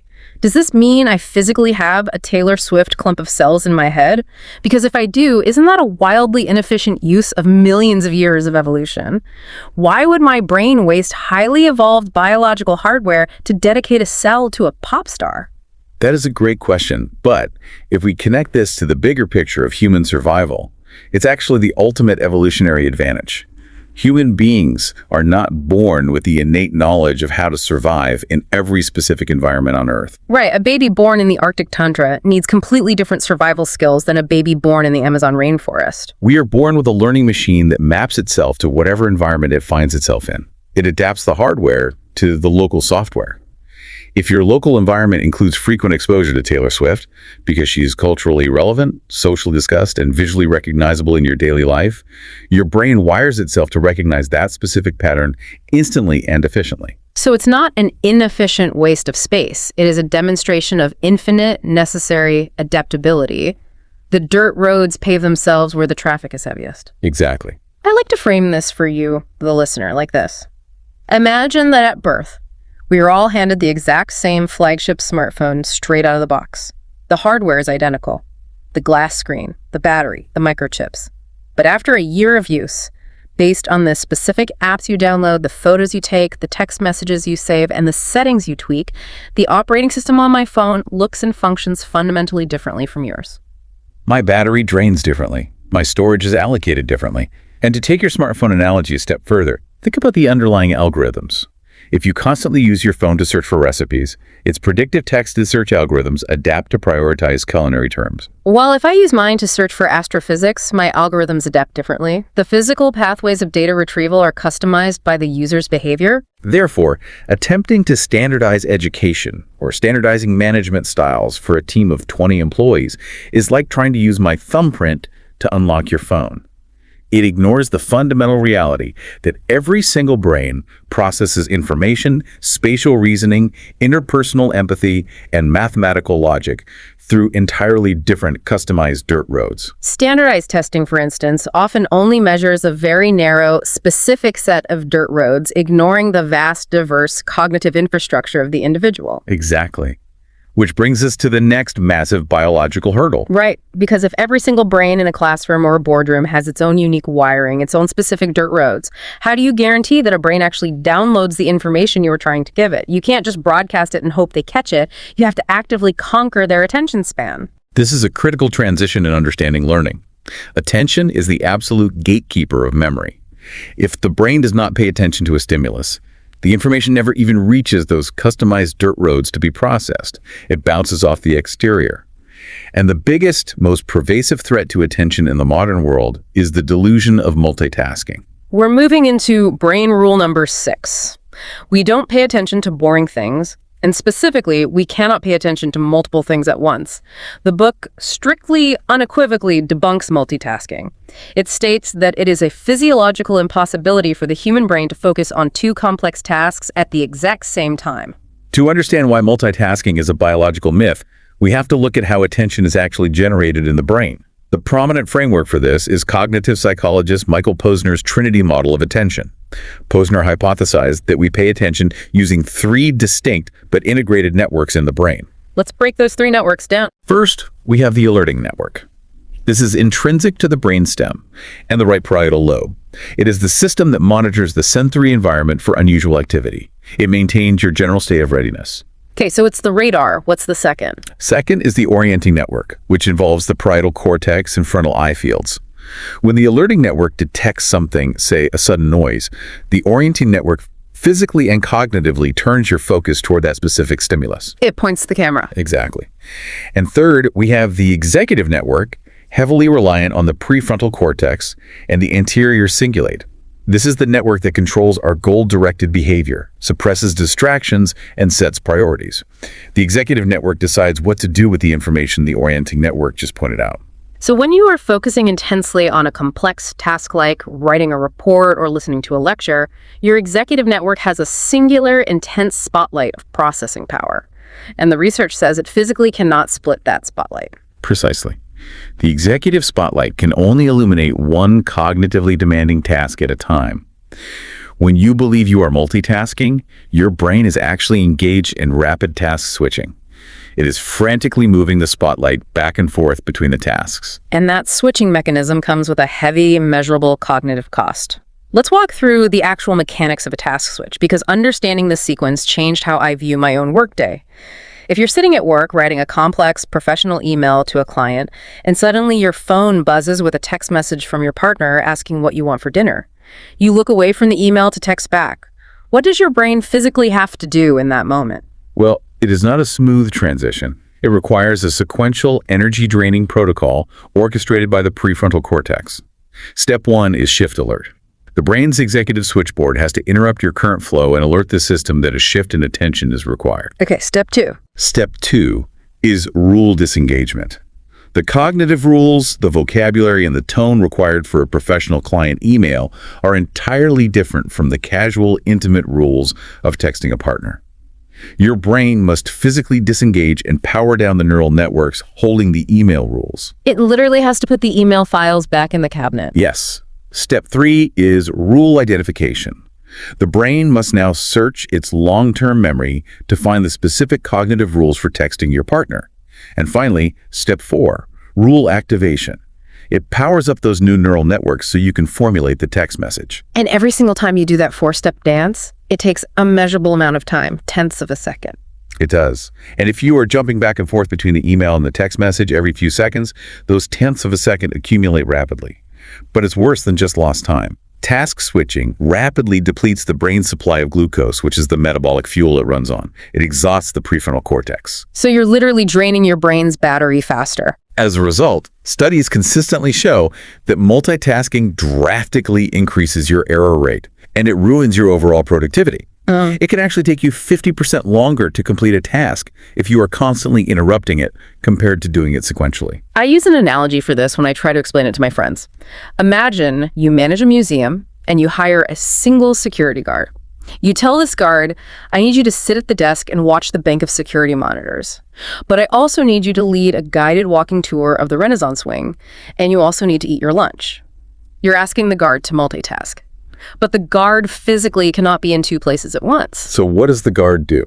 The guard sits at the desk for 5 seconds, glances at the monitors, then sprints down the hall to the Renaissance wing, yells 2 facts about a Da Vinci painting at the tourists, takes a bite of a sandwich, and then sprints back to the security desk. They aren't doing 3 things at once. They are frantically abandoning one job to go do another, doing all of them incredibly poorly. The tourists are confused, the monitors are unwatched, and the guard is probably getting mustard on a priceless painting. It's a chaotic, exhausting way to operate. And yet, that is exactly how we treat our prefrontal cortex in the digital age, bouncing between Slack messages, spreadsheets, and Zoom calls. But let me push back on this because I know what people listening are thinking right now. If the brain can't multitask, what about walking and chewing gum? If you're listening to this deep dive while driving your car down the highway or folding laundry, are you not doing 2 things at once? This is a vital distinction. We have to separate automated, well-practiced physical behaviors from complex, attention-rich executive functions. Walking, chewing gum, folding laundry, or even driving a highly familiar route under normal conditions. These are heavily automated behaviors. They rely on the basal ganglia and those experience-independent freeways of the brain we discussed earlier. They require very little, if any, of the executive network spotlight. Because the brain has basically put those tasks on autopilot. Exactly. So your executive spotlight is free to focus entirely on the complex ideas being discussed in this deep dive. However, the moment the environment changes, say a car suddenly swerves into your lane on the highway, what happens? Your alerting network screams. Yes. Your orienting network snaps to the swerving car, and your executive network instantly drops the audio show. You stop hearing the words we are saying because the spotlight snaps entirely to the complex, non-automated task of evasive driving. You cannot do 2 attention-rich tasks at once, which is exactly why texting and driving is a literal death trap. Because driving requires visual processing and spatial awareness, and texting requires visual processing, language generation, and fine motor skills. Both demand the executive spotlight. When you look down to text, the brain physically abandons the driving rules to activate the texting rules. You are essentially blind and cognitively absent from the road for those critical seconds. Okay, so if we accept that we only have this one singular, unsplittable spotlight of attention, how long can we actually keep it focused on one thing? If I am a teacher lecturing or a manager giving a quarterly presentation, how long is that spotlight going to stay on me before the brain demands a task switch? The research on audience attention spans is incredibly sobering. Dr. Medina notes that in a standard passive lecture or presentation environment, audiences will completely check out after about 10 minutes. 10 minutes. At 9 minutes and 59 seconds, if the presentation is a steady stream of data without variation, you have lost their executive spotlight. They will start thinking about their groceries, their emails, or their weekend plans. That is a brutal biological reality for anyone who has to run a 1-hour meeting or teach a 50-minute class. So how do you fight that? How do you reset the 10-minute clock and grab that spotlight back? You have to exploit the brain's evolutionary biases. To reset the clock, you need to introduce an emotionally charged event or a highly relevant narrative hook. The human brain is obsessed with emotions and narrative structure because, evolutionarily, emotions signify that something is critical for survival. How does that actually work chemically? When I hear an emotional story, what happens in my brain that forces me to pay attention? When your amygdala, the brain's emotion processor, detects an emotional cue, Whether it's fear, surprise, joy, or a compelling human conflict in a story, it triggers the release of dopamine from the ventral tegmental area. This dopamine projects into the amygdala and the hippocampus. Dopamine. The book calls it the brain's chemical post-it note. And that is exactly how it functions. When dopamine bathes the hippocampus during the encoding of a new memory, it acts as a chemical marker. It lowers the threshold for action potentials in those neurons, effectively slapping a post-it note on the information that says, remember this. This is highly relevant to our survival or well-being. So information processed in the presence of dopamine is encoded more robustly, stored more securely, and recalled much faster. Precisely. So to reset that 10-minute clock, you cannot just raise your voice or point to a pie chart. You have to provide a dopamine trigger. You have to tell a story with a conflict. You have to present a surprising, counterintuitive fact. You have to use a vivid analogy that connects a dry concept to the listener's real life. Which is the underlying methodology of how we structure these conversations. The analogies, the specific case studies of the method actors or the sea slugs, these are deliberate attempts to hand the listener's brain dopamine post-it notes, so the biological facts stick. Emotion buys you attention, and attention buys you the opportunity for memory. Which provides the perfect transition into our final culminating topic. Because once you have used a narrative hook to get the brain's attention and the dopamine is flowing, how does that information actually get locked away? Right. Attention is just the doorway into the building. Memory is the vault. But as we dive into brain rule number 7, we are going to learn that this vault is incredibly fragile, volatile, and deeply misunderstood. Rule 7, repeat to remember. This rule addresses perhaps the most pervasive myth about how human cognition works. A massive percentage of the population believes that the brain operates essentially like a digital video camera or a smartphone recording a video. Right. The assumption is that you point your eyes and ears at an event, you press record, and a single cohesive video file of that memory is stored on a hard drive somewhere in the back of your head. And when you want to remember the event, you just go into the archive, find the file, and press play. That analogy is entirely fundamentally false. Memory does not work like a video recording. Memories are highly volatile, active reconstructions. When you first encode a memory of an event, the brain does not store it in one cohesive piece. It uses what Dr. Medina refers to as the blender concept. The blender concept. Let's break down the mechanics of this because it is wild to think about. If I am walking down the street and I encounter a large barking dog, I see the dog, I hear it bark, I smell its wet fur, what does my brain do with that sensory data? Your brain shatters the experience into distinct sensory fragments and sends them to entirely different geographic regions of your cortex. The visual information, the brown color of the dog's fur, the shape of its teeth, is processed and stored in the visual cortex in the occipital lobe at the very back of your head. The auditory information, the loud, sharp sound of the bark, is sent to the auditory cortex in the temporal lobes on the sides of your brain. The scent of the wet fur goes to the olfactory bulb. So the memory is literally chopped into pieces and scattered across the brain. It is distributed processing. So hours or days later, when you try to recall that encounter with the dog, there is no single dog file to open. Your brain must coordinate a massive symphony of electrical activity, firing neurons across all these disparate regions, the visual cortex, the auditory cortex, the olfactory bulb, to stitch those fragmented pieces back together into a conscious thought. In neuroscience, isn't this referred to as the binding problem? How the brain manages to bind all these separate sensory inputs into one unified conscious experience. Exactly. And because recalling a memory requires active, real-time reconstruction, it is incredibly prone to error and amendment. Every single time you recall a memory, you take it out of the vault, reconstruct it in your working memory, and when you put it back, you often inadvertently alter it based on your current emotional state or new information. The memory changes over time. So let's look at the actual timeline of how a memory is made, from the first second of exposure to permanent storage, because the timeline itself dictates how we should be learning. It all starts at the front door with working memory. Working memory is your brain's immediate conscious workspace. It is where you hold information you are actively processing right in this very second. But it has severe limitations. It has a very small capacity, historically thought to be around 7 items, but now researchers believe it's closer to 3 or 4 chunks of information. And more importantly, it has a desperately short duration. The 30-second rule. Yes. The golden rule of working memory is that if you do not actively engage with or repeat a piece of information within roughly 30 seconds of it entering your working memory, it vanishes. The neural trace degrades and disappears. So, if I am at a networking event and someone shakes my hand and says, "Hi, my name is Dave," and I just say, "Nice to meet you," and then I look away to grab a drink. If I don't actively repeat the name Dave in my head or use it in a sentence within 30 seconds, it's not just that I forgot it. The biological data is literally deleted. It is gone. The electrical pattern dissipated, the bridge to long-term memory closed before the information could cross.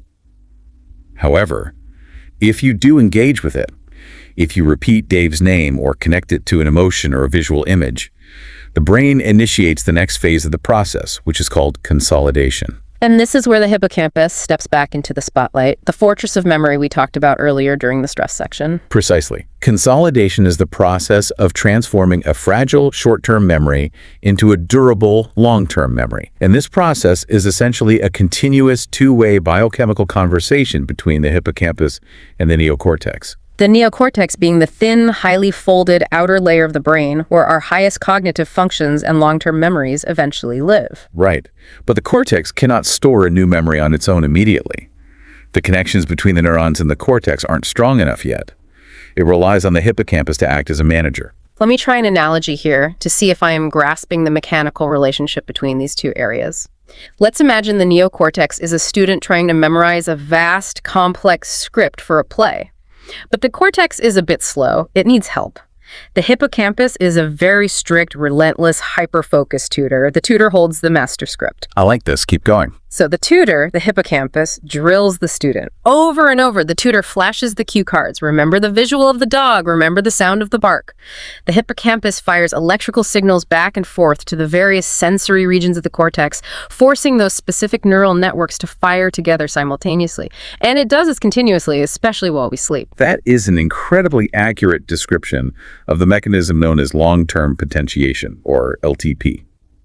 When the hippocampus forces those cortical neurons to fire repeatedly in the same specific pattern, the synapses, the microscopic gaps between the neurons, physically change. They become more efficient. They thicken.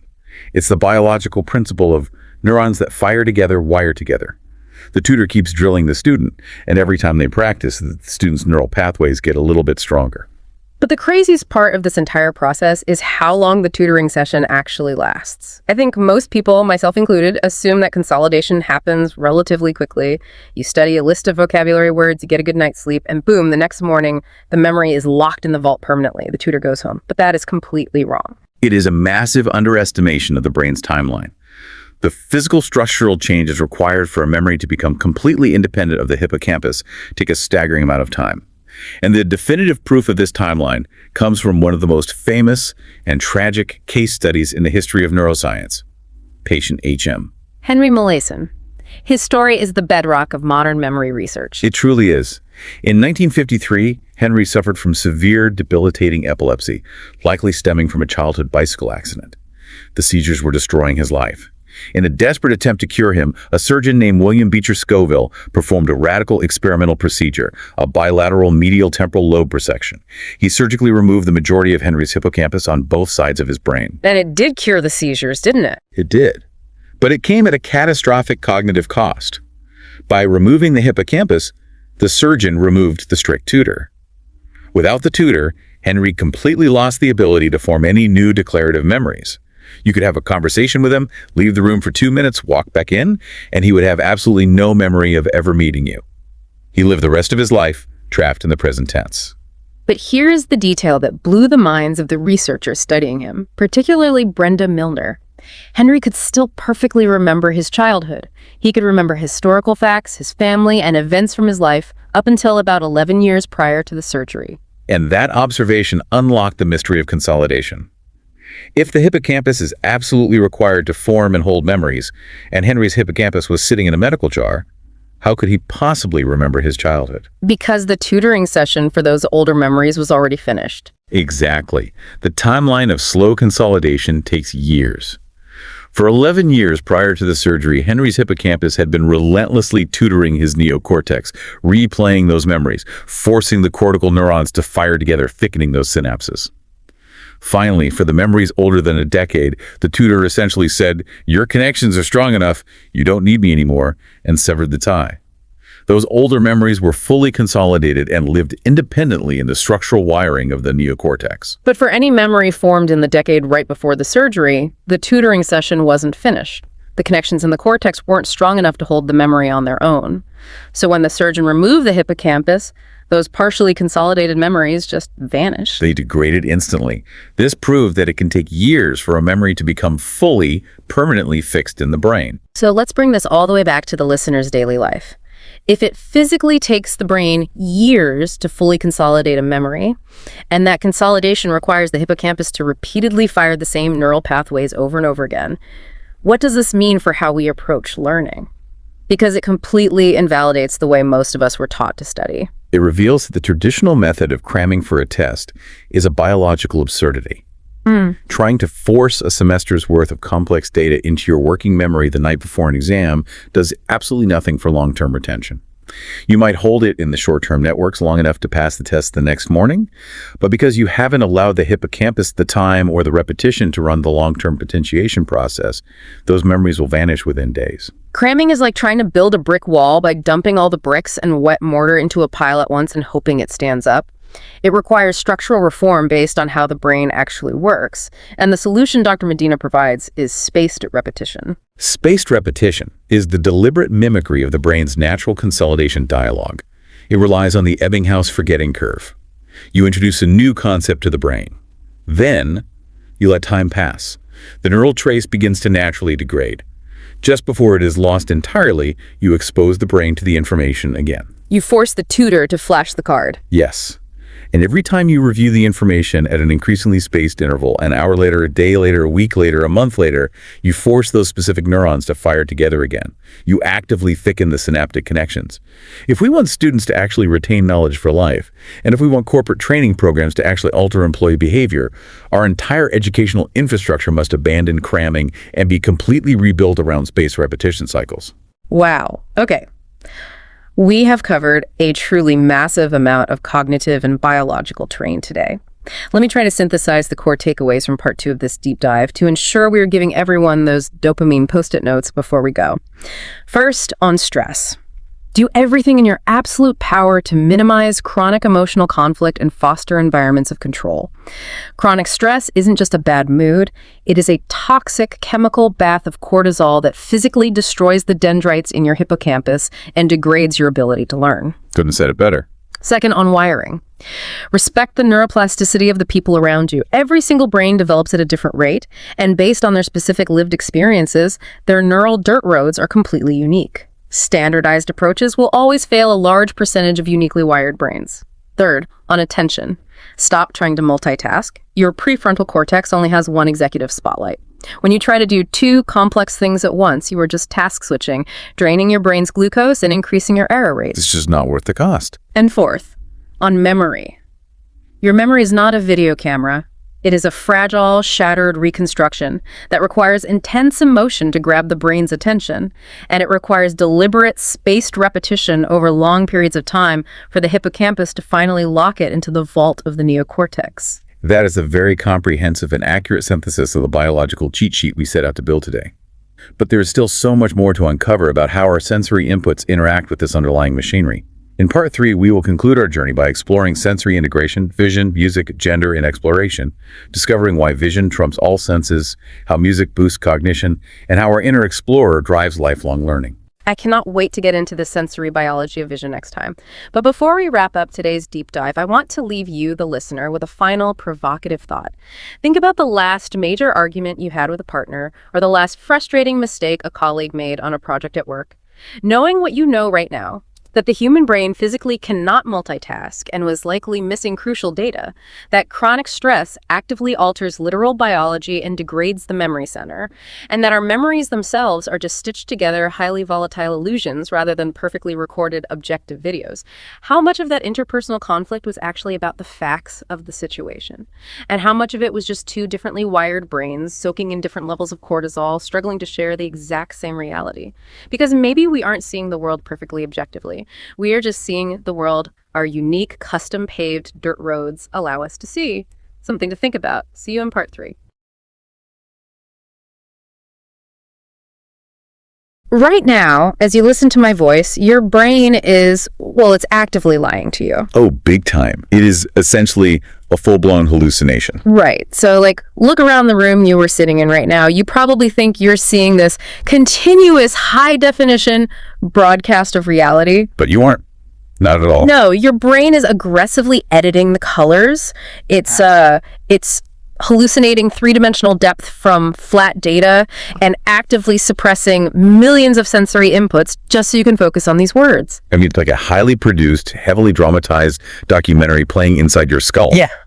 And your brain is the director, just making thousands of editorial decisions every millisecond, and it never asks for your input. You never get to see the raw footage. Welcome back to the third and final installment of Fact Horizon's deep dive into brain rules by Dr. John Medina. It's good to be back for the finale. Over the last 2 sessions, we have been completely dismantling the conventional wisdom about how the human brain actually operates, how it learns, and what it took for us to survive millions of years of evolutionary pressure.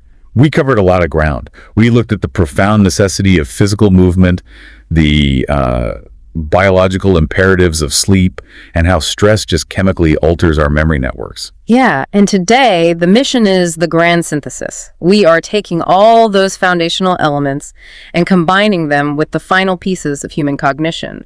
We want to understand how we can truly thrive in our modern environment. Exactly. This is part 3, the finale of our deep dive. And we have a massive roadmap ahead of us today. We are covering the final 5 chapters, or brain rules, from the research. Well, let's lay it out for them. But first, we are going to tackle sensory integration, which is brain rule number 8. Basically, stimulate more of the senses. Right. From there, we transition into vision, brain rule number 9, exploring how vision just absolutely tyrannizes and trumps all other senses. It's a dictator. Completely.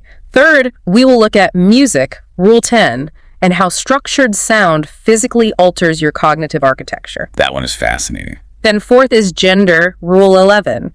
We'll take an impartial look at the structural and neurochemical differences between male and female brains. Yep, strictly looking at the biology there. Exactly. And finally, we land on exploration, rule 12, unpacking the biological drive that makes us powerful, natural explorers from the literal moment we are born. By the time we finish this deep dive today, you are going to understand exactly why your brain constructs that hallucination we just mentioned. Oh, yeah. You'll see why music functions as this biological social superpower, and honestly, why the modern structures we've built, like our silent classrooms and corporate cubicles. Right, why those are completely backwards from a neurobiological perspective. So let's jump straight into the sensory chaos. We experience the physical world through sight, sound, touch, taste, and smell. The big 5. Right, but reading through the source material on sensory integration, the core problem seems to be volume. Like, how does the brain manage the sheer chaotic flood of data hitting us every single second? It's a massive processing issue. Yeah, because if I walk into a highly stimulating environment, why doesn't my brain just, crash like an overloaded computer? To understand the scale of that data management problem, the author sets up this really vivid scenario. Picture a Friday night out at a massive, crowded dance club in New York City. Okay, I'm there. You walk through those doors, and you are instantly hit with just a fire hose of raw environmental energies. Right, so the auditory system is taking in this pulsing bass, the kind that is so low, you physically feel it in your sternum before you even register it as a sound. Exactly. Meanwhile, your retinas are being bombarded by laser lights shooting across the room in these frantic, unpredictable patterns. And your olfactory system is processing this really dense mixture of sweat, spilled alcohol, maybe some cheap cologne. You have bodies brushing past you, which triggers the mechanoreceptors all over your skin. And then, in the middle of all this sensory chaos, you look over into a corner booth and you see someone crying. Which instantly triggers a whole cascade of internal, social, and emotional processing. But the physical reality is that all of those inputs are distinct, totally disconnected events in the environment, right? Right. The light waves from the lasers are traveling at completely different speeds than the sound waves from the bass. And the chemical molecules of the cologne, those take time to physically drift into your nasal cavity. The data enters your body completely fragmented. It's a mess. And yet that's not how we experience it. You don't process the bass on a delay from the laser lights. You don't process the smell as this separate, isolated event from the heat of the room. No, your brain just effortlessly binds all of these disparate data streams into one cohesive, singular experience. You just think, I'm standing in a nightclub. And this is exactly what researchers call the binding problem. The binding problem. Right. How the brain brain takes entirely fragmented data and stitches it together to create this illusion of continuity. It's incredible that it works at all. Which brings up, honestly, the most fascinating anomaly in this section of the book. There's this man the author calls Tim. Oh, Tim, yes. This case completely changed how I think about my own sensory processing. Tim's case is an absolute masterclass in how specialized yet precarious our neural pathways really are. Yeah, he has a neurological condition known as synesthesia. Right, which is this phenomenon where the stimulation of one sensory or cognitive pathway leads to an automatic, involuntary experience in a secondary, completely unrelated pathway. So for Tim, the cross-wiring is between text and color. It's wild. The book explains that every single time Tim sees the printed letter E, his brain just overlays the color red onto his visual field. Every time. He literally describes it as if someone suddenly forced him to look at the world through red-tinted glasses. And the moment he looks away from the E, his vision just snaps back to normal. But if he reads a word with the letter O in it, his entire world turns blue. So for Tim, simply sitting down and reading a newspaper is like standing in the middle of that frantic New York disco we just described. Just flashes of red and blue constantly. The underlying mechanism for this is fascinating, though. How does that even happen? Well, in a typical brain, during early childhood development, there is this immense pruning process. We are actually born with an overabundance of synaptic connections. Like too many roads. Exactly. So the brain prunes away the excess to create efficient, highly dedicated pathways for specific senses. But in synesthetes like Tim, researchers suspect that this pruning process is incomplete. The geographical borders in the brain that are supposed to separate visual text processing from color processing, they remain porous. So the neurons are physically cross-talking. Precisely. They're bleeding over into each other. And the detail that really struck me is that for a massive portion of his life, Tim thought this was how everyone read. He had no idea it was unusual. He just assumed that seeing bursts of red and blue while reading a book was the standard human experience. Yeah, when he finally realized that other people just saw black ink on white paper, he thought he was losing his mind. But it wasn't a psychiatric break. It was just a unique structural routing of sensory data. Which naturally forces us to look at how that routing actually functions in a typical brain. Right, like if you and I are not seeing red when we read the letter E, how is our brain successfully organizing the chaos of the environment? The process essentially breaks down into three distinct phases. You have sensing, routing, and perceiving. Okay, let's unpack this. First, sensing. Right, sensing.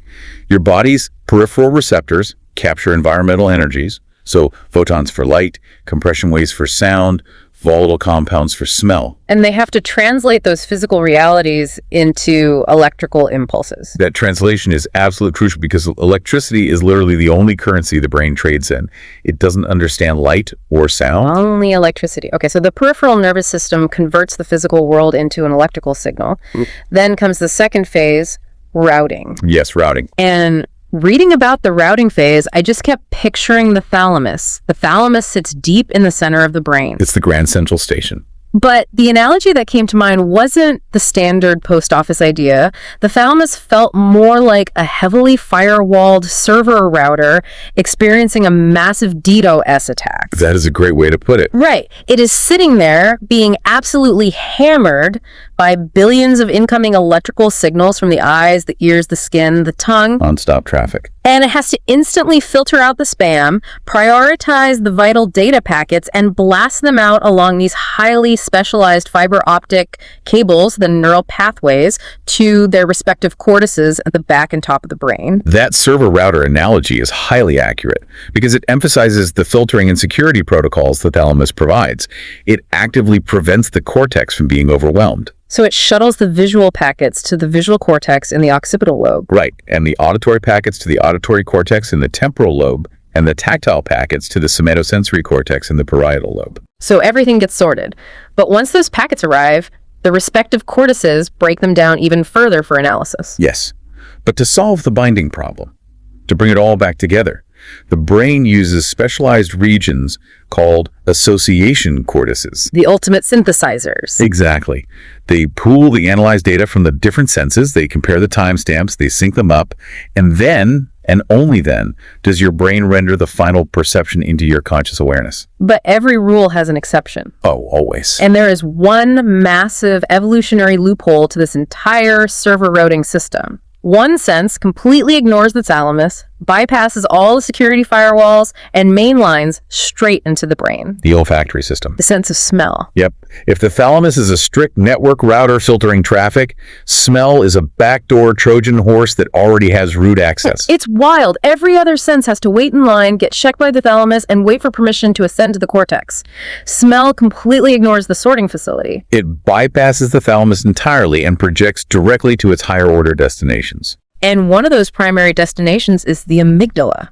Which, as we established in previous deep dives, is the brain's emotional and threat detection center. It also synapses directly with the hippocampus, right? Yes, the olfactory bulb wires right into the hippocampus, which is critical for memory formation. Which perfectly explains why a specific smell like a certain brand of sunscreen or the smell of rain on hot asphalt. Oh, petrichor, yes. Yeah, why it can instantly and violently rip you backward in time. It triggers a highly specific memory and the exact emotional state of that memory before you even have time to consciously process what you were smelling. Precisely. It is a direct neurological wire to your emotional core. But why? What is the evolutionary biology behind that? It's deeply pragmatic. Chemosensation detecting chemicals in the environment is the oldest sensory system in evolutionary history. Older than sight or sound? Much older. Long before our ancestors had sophisticated visual or auditory cortices, they needed to know immediately if food was rotting and toxic. Or if a predator was nearby. Exactly. The brain literally could not afford the milliseconds it takes to route that chemical data through the thalamus. It's a matter of life or death. Right. It needed an instant emotional behavioral response, like, this smells like rot, feel disgust, back away immediately. And the physical manifestation of this urgency is almost comical to me. It is pretty funny when you think about it. Because the book points out that since these signals need immediate access, our smell receptors are incredibly exposed. Like, think about your other senses.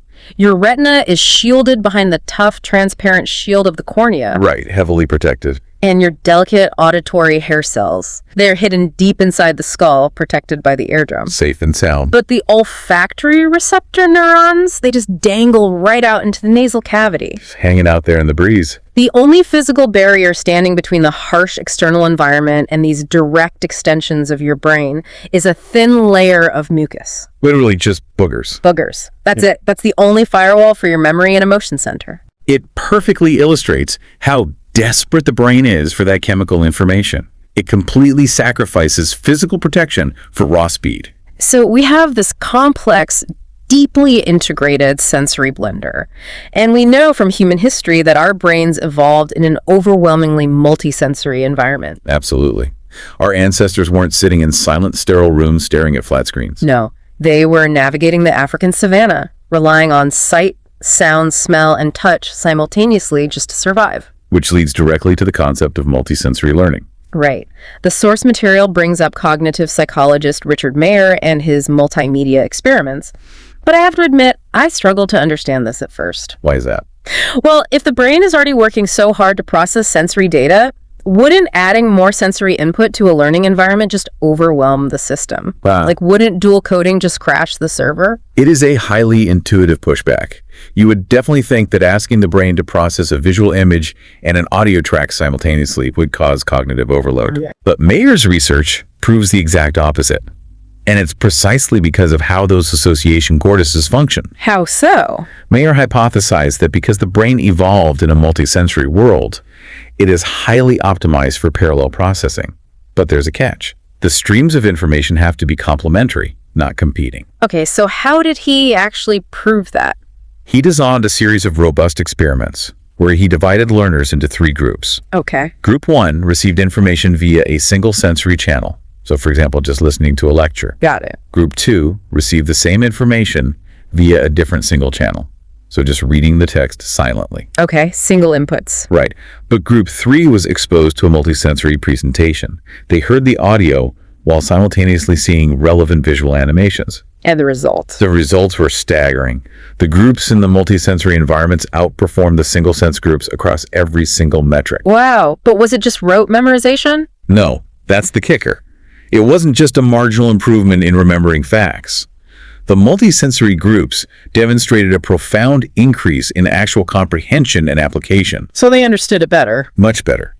When they were tested on problem-solving tasks that required creative applications of the newly learned material, the multisensory group generated over 50% more creative solutions in some studies. Over 50%. And over 75% more in others. That's a massive cognitive boost. And the retention is what really caught my eye in the reading. The effects of multisensory learning aren't just immediate. No, they last. The book notes that the recall accuracy was evident even 20 years later. Yes, 2 decades. How does pairing a sound with an image cement a memory for 2 decades? It comes down to synaptic weights and retrieval cues. When you learn something using only one sense, you are essentially paving a single neural dirt road to that memory in the hippocampus. Okay. If that one road gets washed out, the memory is totally inaccessible. You forget it. But with multiple senses. When you stimulate multiple senses, sight, sound, spatial awareness, you are building a massive interconnected superhighway system. Oh, I see. The visual cortex encodes the image, the auditory cortex encodes the sound, and the association cortices bind them together. So when you need to retrieve that information 20 years later, a trigger in either the visual or auditory domain can fire the entire network. Exactly. You have provided the brain with multiple access points to the exact same data. That makes perfect sense mechanically. But as much as the brain loves to integrate all these senses into a harmonious, interconnected web, the book makes it very clear that the sensory cortices are not a democracy. Not at all. They don't all get an equal vote. One sense is an absolute, undeniable dictator. Yes, it is. And that pivot brings us to brain rule number 9. Vision trumps all other senses. We move from the beautiful, cooperative harmony of the sensory blender straight to the absolute tyranny of the visual cortex. Tyranny is the right word. To put it in perspective, the visual processing system in the human brain is a biological juggernaut. It consumes a staggering 50% of the brain's total cortical resources. Half of everything the cortex does is dedicated entirely to interpreting light bouncing off objects. Which is mind-boggling when you consider the metabolic cost. Yeah. The brain as a whole already consumes 20% of the body's total energy supply. Right. And half of that immense cognitive energy budget goes straight to vision. That evolutionary investment only makes sense if visual processing is incredibly complex and computationally expensive. And that complexity shatters the biggest myth we carry about our own eyes, right? The illusion of the camera. Yes, the camera myth. Because I think the vast majority of people just assume human vision works like a digital video camera. I think we all do intuitively. You open your eyelids, the lens focuses the light, and the retina simply records the raw data of the world and projects it onto a little screen in the back of your mind. That assumption is fundamentally flawed. The brain does not passively record the environment. What does it do? It aggressively deconstructs the incoming data. It breaks it down into microscopic components and then reconstructs a heavily filtered interpretation of reality. Let's trace that pathway, because the physical mechanics of this hallucination are incredible. It starts at the retina, Right. which isn't just a passive sensor. The retina is actually a specialized piece of brain tissue that was pushed outward during embryonic development. Exactly. The photons of light hit the photoreceptor cells, the rods and cones, at the back of the retina. And these cells convert the light into electrical signals. But even here, the editing begins. The retina compresses the data before sending it down the optic nerve. Just to save bandwidth. Right. These rivers of visual data flood the lateral geniculate nucleus and thalamus. Right. And then they are blasted to the primary visual cortex in the occipital lobe at the very back of your skull. And once it hits the occipital lobe, the image is shattered. Completely dismantled. The data stream doesn't stay intact at all. The visual cortex chops the scene up into ridiculously specific, balkanized parcels. The book explains that there are clusters of neurons that only fire when they detect a diagonal line. And the specificity is staggering. A specific neuron might fire wildly if it detects a line tilted at a 40-degree angle. Okay. But if that line shifts to a 45-degree angle, that neuron goes completely silent and a neighboring neuron takes over. That's insane. So you have specialized feature detectors for edges, separate detectors for color, separate networks analyzing shadow, and completely different modules tracking motion. All working in parallel. If the process stopped there, our conscious vision would look like a chaotic, unboundaried nightmare of floating edges and bleeding colors. It would be terrifying. To prevent that chaos, the brain must reassemble the shattered pieces. Right. It does this by routing the analyzed data up 2 massive neurological superhighways, the ventral stream and the dorsal stream. I want to break these down clearly for everyone. How do these two streams divide the labor of reality? Well, the ventral stream travels downward into the temporal lobe. This is known as the what pathway. The what pathway? Its job is object recognition and color identification. It takes the edges and hues and matches them against your memory database to conclude that object is a red apple or that object is a wolf.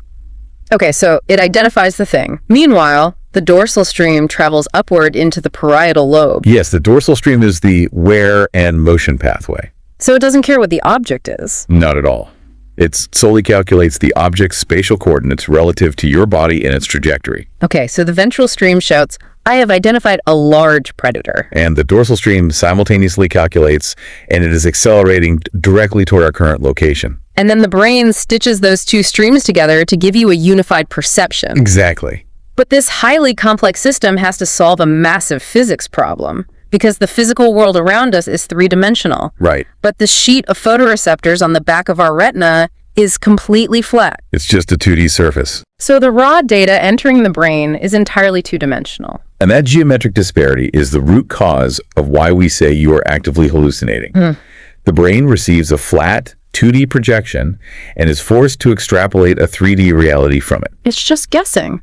It has to make thousands of assumptions and educated guesses based on lighting, shading, and past experiences to generate the perception of depth and volume. Wow. What you experience in your conscious mind is not a faithful, objective photograph of the room you are in. It is the brain's best guess. It's a fully analyzed, highly edited opinion about what it thinks is out there. So when I look at, like, a coffee mug on my desk, I am not seeing the raw visual data of the mug. No. I am experiencing the visual cortex's highly confident leap of faith that a cylinder with a handle exists in that spatial coordinate. Precisely. And because vision is an active construction, a leap of faith, it can be exploited and tricked. Right. But because the brain dedicates 50% of its resources to this construction, it trusts the visual cortex above all else. Vision routinely bullies the other senses into submission. Which brings us to the wine taster experiment. I have to push back on this study because when I read it, I almost didn't believe it. This was made up. It really does. So the researchers went to Bordeaux, France, and gathered a panel of master sommeliers. These are people whose entire professional lives and identities are built around the hypersensitive calibration of their olfactory bulbs and taste buds. The absolute elite of chemosensation. Right. And the researchers give these experts a glass of wine to evaluate. It looks exactly like a red wine, but it is secretly a white wine that has been dyed with a completely odorless, tasteless red food coloring. Sneaky. Very. So the chemical makeup of the liquid hitting their tongue and nose is 100% white wine. Are you telling me that their highly trained palates literally failed to detect the truth just because their eyes saw a red liquid? That is exactly what happened. Doesn't the palate override the eye at that level of expertise? It seems impossible, but the data is undeniable. When the sommeliers evaluated the wine, they utilized vocabulary exclusively reserved for red wines. No, they described notes of cherry, plum, and cocoa. These are chemical compounds that were objectively not present in the glass. So what happened in their brains? Their visual cortex processed the red color and sent a top-down inhibitory signal to the olfactory and gustatory cortices. The brain essentially said, I see red, therefore this is a red wine. Ignore any chemical data from the tongue that contradicts this visual fact. Wow. The visual system bullied the chemical senses into hallucinating a flavor that did not exist. That is terrifying and amazing. But if the visual cortex is such a dictator that it can override a master sommelier's tongue, what does this biological reality mean for how we communicate in our modern world? It has massive implications. Because if vision is so dominant, why do our schools and corporate environments rely almost entirely on text? That is the central paradox Dr. Medina highlights.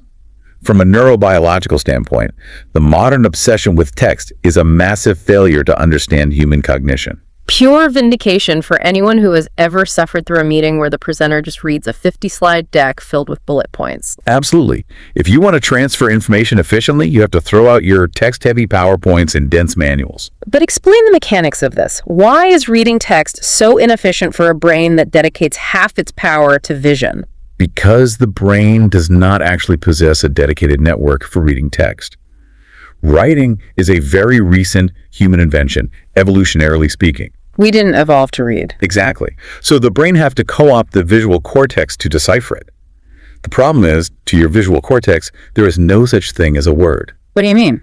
The brain does not see the word apple as a single, unified symbol. This is where the book uses the art museum analogy, right? Yes, the visual cortex interprets every single word as a vast collection of tiny, complex pictures. Okay. Reading a simple sentence is like forcing the brain to sprint through a massive art museum. Every individual letter is a masterpiece with dozens of embedded features. So to decipher the letter A, the visual feature detectors we talked about earlier have to individually recognize the left diagonal line, the right diagonal line, and the horizontal crossbar. and because of the limitations of our foveal vision, that tiny 2-degree window in the center of our eye where vision is actually sharp, our eyes have to make these microscopic, rapid jumps to scan across the text. They're called saccades. Yes. Your brain, like a frantic art junkie, has to linger at each tiny feature, rigorously and independently verifying the geometry of every letter before moving to the next. But we read so fast. You don't consciously realize you are doing it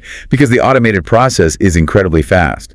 But on a neurological level, it creates a massive cognitive bottleneck. It's doing all that work under the hood. Right.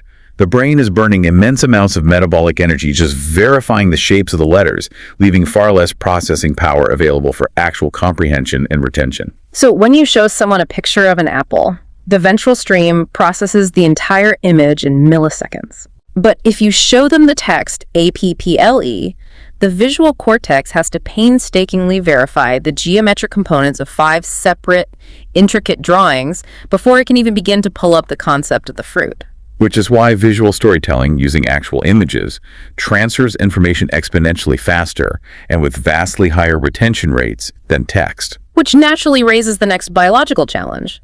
If text is a highly inefficient bottleneck for the visual system, how does sound compete? Well, sound doesn't fight vision for raw cortical real estate. Right. Instead, structured sound specifically, music bypasses the visual dictator entirely and hacks directly into our neural architecture. And that transition brings us to brain rule number 10. Study or listen to music to boost cognition. We often culturally categorize music as a luxury, just a nice extracurricular activity. Yeah, you learn to play the piano, to appreciate art, or perform at a recital. But Dr. Medina's synthesis of the research positions music as a profound structural cognitive tool. Sustained musical training literally alters the physical neuroarchitecture of the brain. The book focuses heavily on how music directly upgrades the brain's baseline operating system, particularly in areas you wouldn't expect, like language acquisition and auditory focus. Let's look at the mechanics of focus first. The modern environment is defined by sensory noise. The ability to filter that noise is a cognitive superpower. Truly. Researchers have found that musicians possess a vastly superior capacity for something called auditory stream segregation. This is commonly referred to as the cocktail party effect, right? Oh, God. How does the brain actually achieve that? Like, how do I stand in a crowded room with 50 people talking, glasses clinking, music playing, and literally tune out all that noise to focus on the frequency of the one person standing in front of me? It requires immense neurological coordination. Your auditory system has to rapidly identify the specific pitch, timbre, and cadence of the target voice. Okay.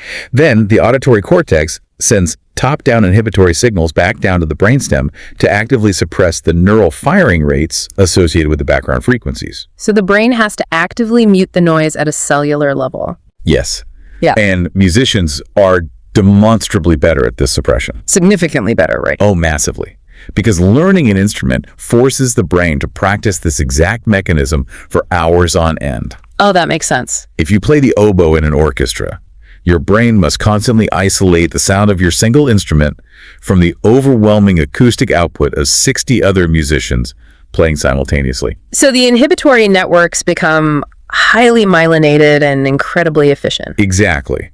And that acoustic efficiency bleeds directly over into language skills. The book cites a study where elementary school kids were given twice weekly music lessons for a single year, and the researchers weren't testing their ability to read sheet music at the end of the year, were they? No, they were testing their vocabulary and nonverbal reasoning. Because the neurological processing domains for deciphering speech and deciphering music overlap significantly. They both rely on analyzing pitch, rhythm, and syntax. When a child learns to distinguish between a staccato quarter note and a sustained half note, they're heavily exercising the exact same neural circuits required to distinguish between subtle phonetic differences in spoken language. And the study showed massive surges in word recognition, phonological awareness, and working memory. The musical training physically thickened the cortical networks responsible for language processing. The cognitive benefits are impressive. Better memory, better focus. But the section that completely shifted my perspective was the research on the social and emotional benefits of music. It's really profound. Music functions as a biological empathy engine. It alters how we process human emotion. Researchers wanted to understand if this refined auditory system made musicians better at vocal affective discrimination. So in simpler terms, if someone is speaking to you, how accurately can you detect the underlying emotion in their voice, separate from the actual words they are saying? Right. And to test this, the researchers had to remove the semantic meaning entirely, so the subjects couldn't rely on vocabulary. Which led to the Tagalog study. Yes, the Tagalog study. They took a group of native English speakers, half of them trained musicians, half non-musicians, and played them audio recordings of people speaking Tagalog. A language from the Philippines that none of the participants understood a single word of. And the subjects were asked to identify the core emotion being expressed by the speaker. Joy, sadness, anger, fear. Based purely on the prosody.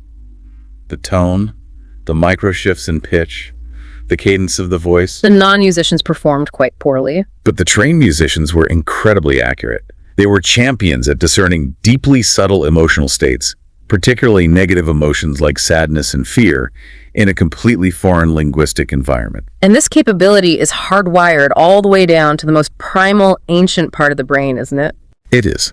When researchers hooked these musicians up to sophisticated EEG and fMRI machines, they discovered that the musicians' brain stems, that primitive stalk that connects the brain to the spinal cord, were highly sensitive to emotional acoustics. The book uses the example of a baby crying. Right. The brain stem of a musician processes the complex, chaotic acoustic structure of a distressed infant's cry with far more efficiency and precision than a non-musician.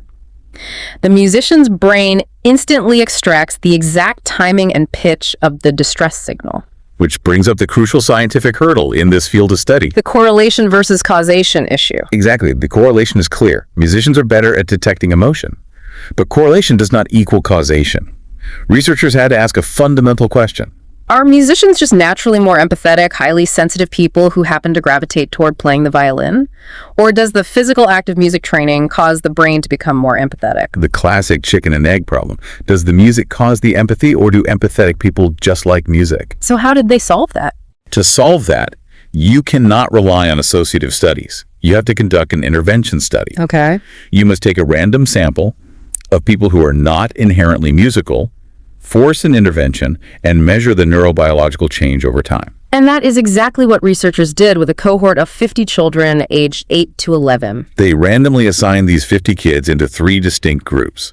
Group 1 received a year of highly interactive group music classes, singing together, improvising, playing rudimentary instruments. Group 2 received a year of highly interactive but strictly non-musical social games. And Group 3 was the control group. They just attended regular school. But before the intervention began, the researchers established a strict baseline, right? They did. They tested all 50 children on their empathy levels and their theory of mind capabilities. Theory of mind is a critical cognitive milestone.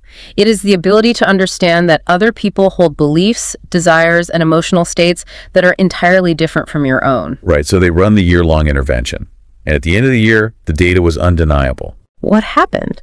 The children in the active music group had significantly increased their capacity for empathy compared to the other 2 groups. The music group was measurably better at decoding emotional information in their environment. They were more accurate at reading subtle facial expressions, and they demonstrated significantly higher empathetic responses to artificially posed social dilemmas. And the interactive games group and the control group, they showed no such neurological acceleration. Wow. The act of synchronizing structured sound with other humans directly catalyzed changes in their social emotional networks. It literally fine-tuned the brain's emotion detection hardware. That is just incredible. The shared acoustic environment physically rewires our social circuits. It does. But that leads us directly into an area of neurobiology that gets intensely complicated. Because while music can alter our emotional processing, there are also innate, deeply ingrained structural differences in how human brains process stress, emotion, and social cues. Yes, there are. And those structural differences are heavily correlated with biological sex. Which brings us to brain rule number 11. Male and female brains are different. Now, before we dive into the neuroanatomy of this rule, we must establish a strict operational framework for this discussion. Absolutely, because this topic intersects with highly charged social and cultural conversations. Right. So we are going to strictly maintain an impartial scientific tone. We are not taking any political sides regarding gender politics or societal roles. Our objective is solely to report and synthesize the peer-reviewed neurobiological and behavioral data that Dr. Medina compiled in the source material. The data is what the data is. Our job is to explore the physical reality of the biology. And Dr. Medina starts this chapter by very deliberately establishing a baseline regarding societal bias, which is vital context before looking at the biology. He highlights a famous sociological experiment, the aircraft company vice president study. Oh, this one is classic. Researchers drafted a highly qualified, fictitious resume and job description for a corporate assistant vice president role.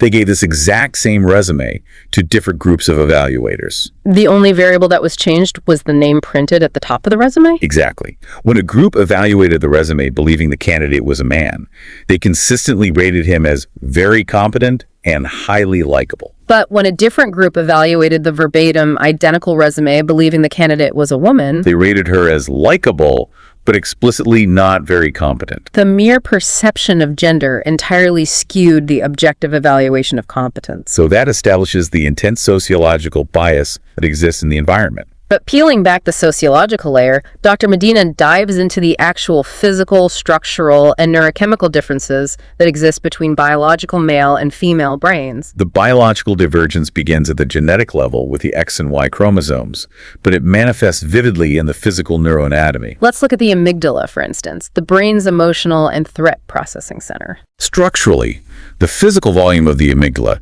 is statistically larger in males than in females, which completely inverts the cultural stereotype that women are biologically wired to be more emotional than men. Men literally have a larger emotional processor. The differences extend to neurochemistry as well. Yes.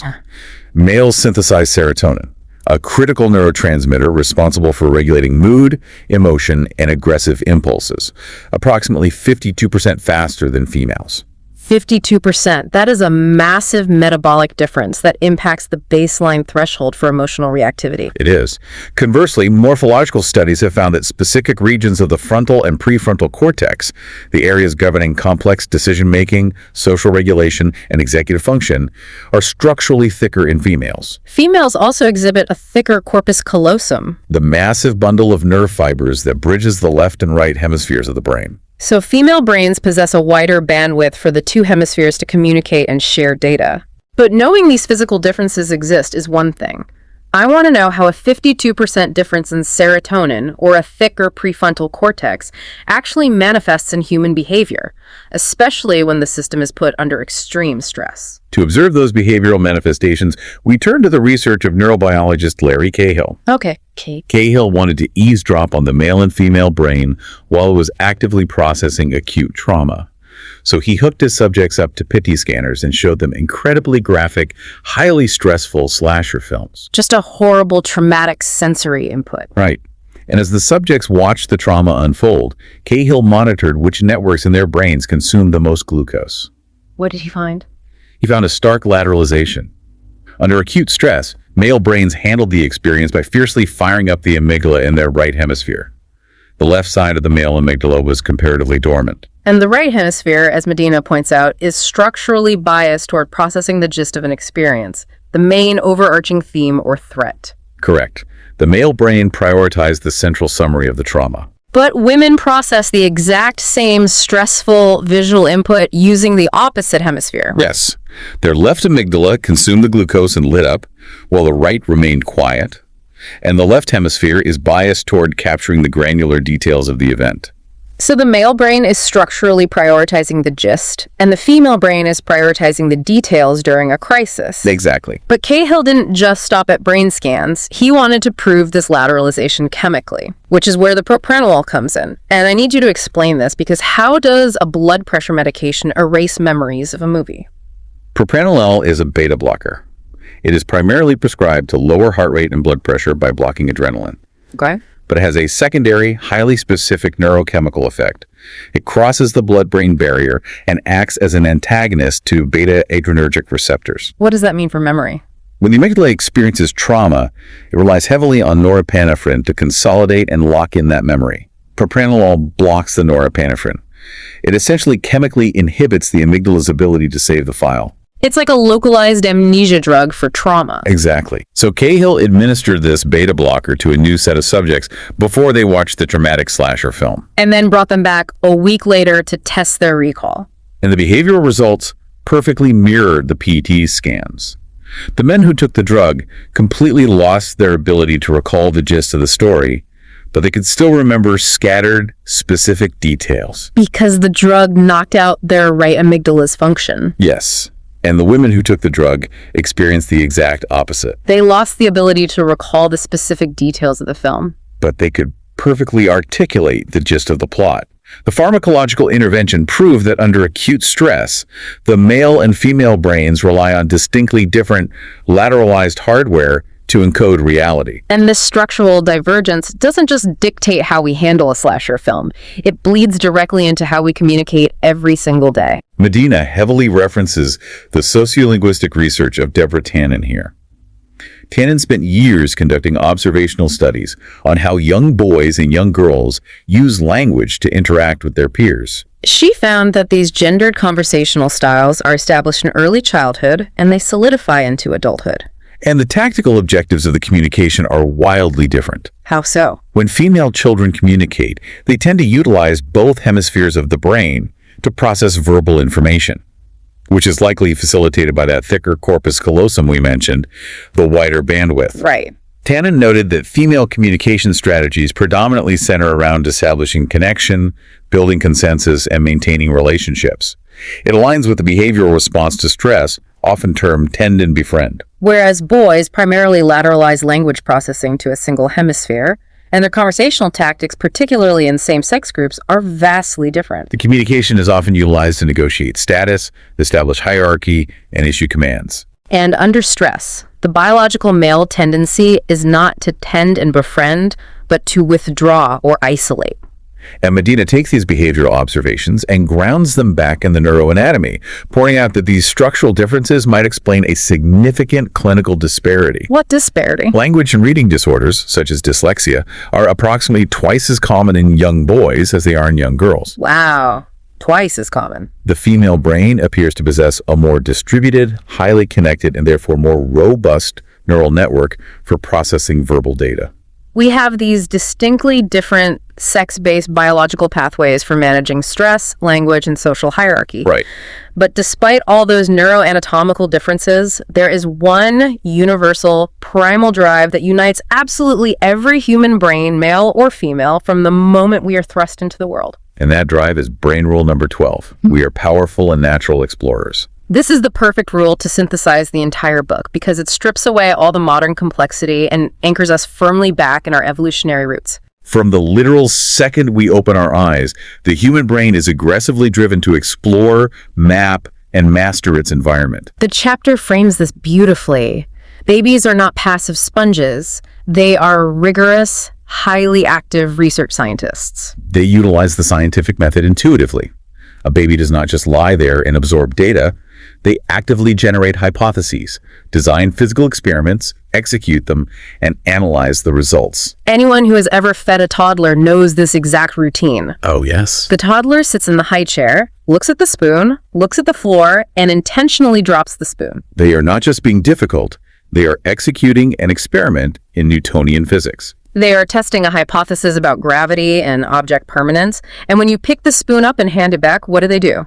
They drop it again immediately. Because a good scientist always replicates their experiments to ensure the underlying physical laws of the universe haven't arbitrarily changed in the last 10 seconds. They're driving you insane, but neurologically, they are conducting peer-reviewed research on the kitchen floor. They are essentially Bayesian statisticians, constantly updating their internal models of the world based on new sensory inputs. And a massive foundational mechanism driving this ability to learn from the environment is a highly specialized cellular network known as mirror neurons. The discovery of mirror neurons is one of those beautiful, accidental moments in science that fundamentally rewrites textbooks. Let's break down the University of Parma study, because the mechanics here are wild. So in the 1990s, researchers in Parma, Italy, were studying the premotor cortex of macaque monkeys. Okay. They surgically implanted microelectrodes into the monkeys' brains to record the exact neural firing patterns that occurred when the monkey performed a highly specific, goal-directed physical action. Like reaching into a bowl and picking up a raisin? Exactly. So the monkey grabs the raisin, and the electrode records the unique electrical signature of that specific motor command. But then something accidental happened. One day, a researcher walks into the lab, reaches into the bowl, and picks up a raisin himself. The monkey is sitting perfectly still, strapped into a chair, just watching the researcher. And the monkey's brain lights up. But it doesn't just register random visual activity. The monkey's premotor cortex fires the exact, identical, highly specific electrical signature as if the monkey itself had physically reached out and grabbed the raisin. The monkey's motor cortex was executing the action even though the monkey's muscles hadn't twitched. Wait, I need to pause here. So the phrase monkey see, monkey do, isn't a cultural metaphor. It is a literal description of biological hardware. It is a literal physiological mechanism. Wow. Mirror neurons are a class of cells that fire both when an animal acts and when the animal observes the same action performed by another. The brain is bridging the gap between self and other at a cellular level. Humans have these mirror neuron networks distributed widely across our frontal and parietal lobes. It is the fundamental neurological basis for how a newborn baby learns to stick its tongue out just by watching its mother do it. It is how we learn through imitation. And crucially, it provides the biological infrastructure for deep empathy. We physically simulate the actions and emotions of others within our own motor and emotional cortices. But if my motor cortex is firing every time I watch someone else do something, why don't I involuntarily mimic everything I see? Why aren't I constantly acting out the movements of people around me? Because your frontal lobe is simultaneously sending out powerful inhibitory signals to the spinal cord. The mirror neurons simulate the action in the brain, but the executive function blocks the signal from reaching the muscles. So the brain generates the internal knowledge of the action without the physical consequence. Exactly. This drive to observe, to simulate, to aggressively explore our environment. The book makes a poignant argument that this biological imperative is not supposed to turn off when we reach adulthood. Medina shares an incredible personal story about his own mother and how she architected an environment that endlessly fueled his mirror neurons and curiosity. It is a phenomenal example of fostering neuroplasticity. When Medina was a young child, around 3 years old, he developed an intense, consuming obsession with dinosaurs. And his mother didn't just buy him a plastic T-Rex and call it a day. She fundamentally altered his environment. Overnight, she transformed their entire house into a multisensory Jurassic sanctuary. She hung massive posters on the walls, flooded the rooms with books, started referring to dinner as dinosaur food, and engaged him by making pterodactyl sounds. She leaned completely into his hypothesis testing. She immersed his brain in the subject. But, as is the nature of toddler curiosity, he woke up a few months later, completely bored with dinosaurs, and suddenly obsessed with space exploration. And his mother didn't force him to stick with the dinosaurs. Just as rapidly, the posters came down and the house transformed into the Milky Way. She hung planets from the ceiling. They used space coins cut out of potato chip bags. His mother intuitively grasped the deepest truth of Brain Rule 12. The specific subject matter is entirely irrelevant. The biological process of curiosity itself is what matters. Because exploration is wired directly into the brain's dopaminergic reward system. When we confront the unknown, test a hypothesis, and discover something new, the brain releases dopamine. We experience genuine joy. That chemical joy creates a powerful feedback loop, driving us to seek out more discovery, which eventually aggregates into mastery and confidence. And this dopaminergic drive remains intact our entire lives. The adult brain remains highly plastic, highly capable of generating new synapses and forming new networks, but only if we continue to aggressively test our boundaries. We have to feed the exploratory drive. Which brings us to the grand synthesis of everything we have covered over these 3 deep dives. We've analyzed all 12 of Dr. Medina's brain rules. We've looked at sleep, stress, memory, vision, music, and exploration. If you take a step back and look at the aggregate data, a singular, undeniable blueprint emerges of what the human brain actually is and what it was biologically engineered to do. When you synthesize the neuroscience, evolutionary biology, and cognitive psychology, the conclusion is stark. The human brain evolved to survive in highly unstable, physically demanding outdoor environments. We are fundamentally wired to process reality while in near constant physical motion. Navigating 3-dimensional space, learning through multisensory exploration, and relying on deeply integrated social connections. That is the operating environment our hardware requires. And here is the ultimate, forceful, and frankly depressing conclusion of the book. If you were tasked with designing an environment that was fundamentally, structurally, and biologically opposed to how the human brain naturally learns and thrives, you would invent the modern silent classroom and the isolated corporate cubicle. it is the ultimate evolutionary mismatch. We have taken a highly sophisticated biological learning machine, a machine designed to walk 12 miles a day across a savanna, heavily engaging multiple senses, interacting dynamically with a tribe, and we force it to sit completely still. We trap it in a rigidly structured, 2-dimensional, text-heavy, unisensory box for 8 to 10 hours a day. And then society acts surprised when people suffer from chronic stress, when they struggle to retain information, and when they slowly lose their innate curiosity. We are fighting millions of years of deeply ingrained evolutionary programming every single time we force ourselves to sit silently at a desk and stare at a flat screen. We are essentially starving our brains of the biological inputs they desperately need to function. Which leaves us with a highly provocative, almost terrifying question to ponder as we look toward the next iteration of human society. What's that? If our neurobiology is strictly, inflexibly evolved for a 3-dimensional, multisensory, physically active outdoor reality, what happens to human cognition as we plunge even deeper into sedentary, fully digital environments? What happens to the biological brain when we fully immerse ourselves in the metaverse or persistent virtual realities? That is the ultimate thought experiment. If we are already suffering severe biological mismatches in a physical cubicle, what happens to our neural wiring when we decouple our sensory inputs from physical movement entirely? If the visual cortex is already a dictator, what happens when we strap screens an inch from our retinas and feed the thalamus a completely synthetic reality? Will our neuroplasticity allow us to adapt, or will we fundamentally break the sensory blender? It will be the ultimate stress test of human neuroplasticity. The brain is remarkably adaptable, but we do not know the absolute limits of that malleability. We don't know if the system can maintain its structural integrity when it is entirely severed from the physical laws and sensory realities it evolved to navigate. That is a reality we're all going to have to navigate together. We want to thank you so much for joining us on this massive 3-part journey through the architecture of the mind. Here at Fact Horizon, our mission is to empower you with deep, heavily researched, factual insights to help you navigate this increasingly complex world. If you found value in this deep dive, if it changed how you think about your own brain, please take a moment to like, share, and subscribe to the channel so we can continue bringing you these comprehensive explorations. It has been a deeply fascinating journey exploring the mechanics of how we perceive and interact with reality. It truly has. And the next time you find yourself standing in a crowded, chaotic room, feeling overwhelmed by the lights and the sounds and the smells, take a second, pause, and appreciate the staggering computational powers sitting inside your skull. Take a moment to respect the brilliantly edited, highly sophisticated, multisensory hallucination your brain is successfully rendering for you in real time, just so you can make sense of the world. Until next time, keep exploring.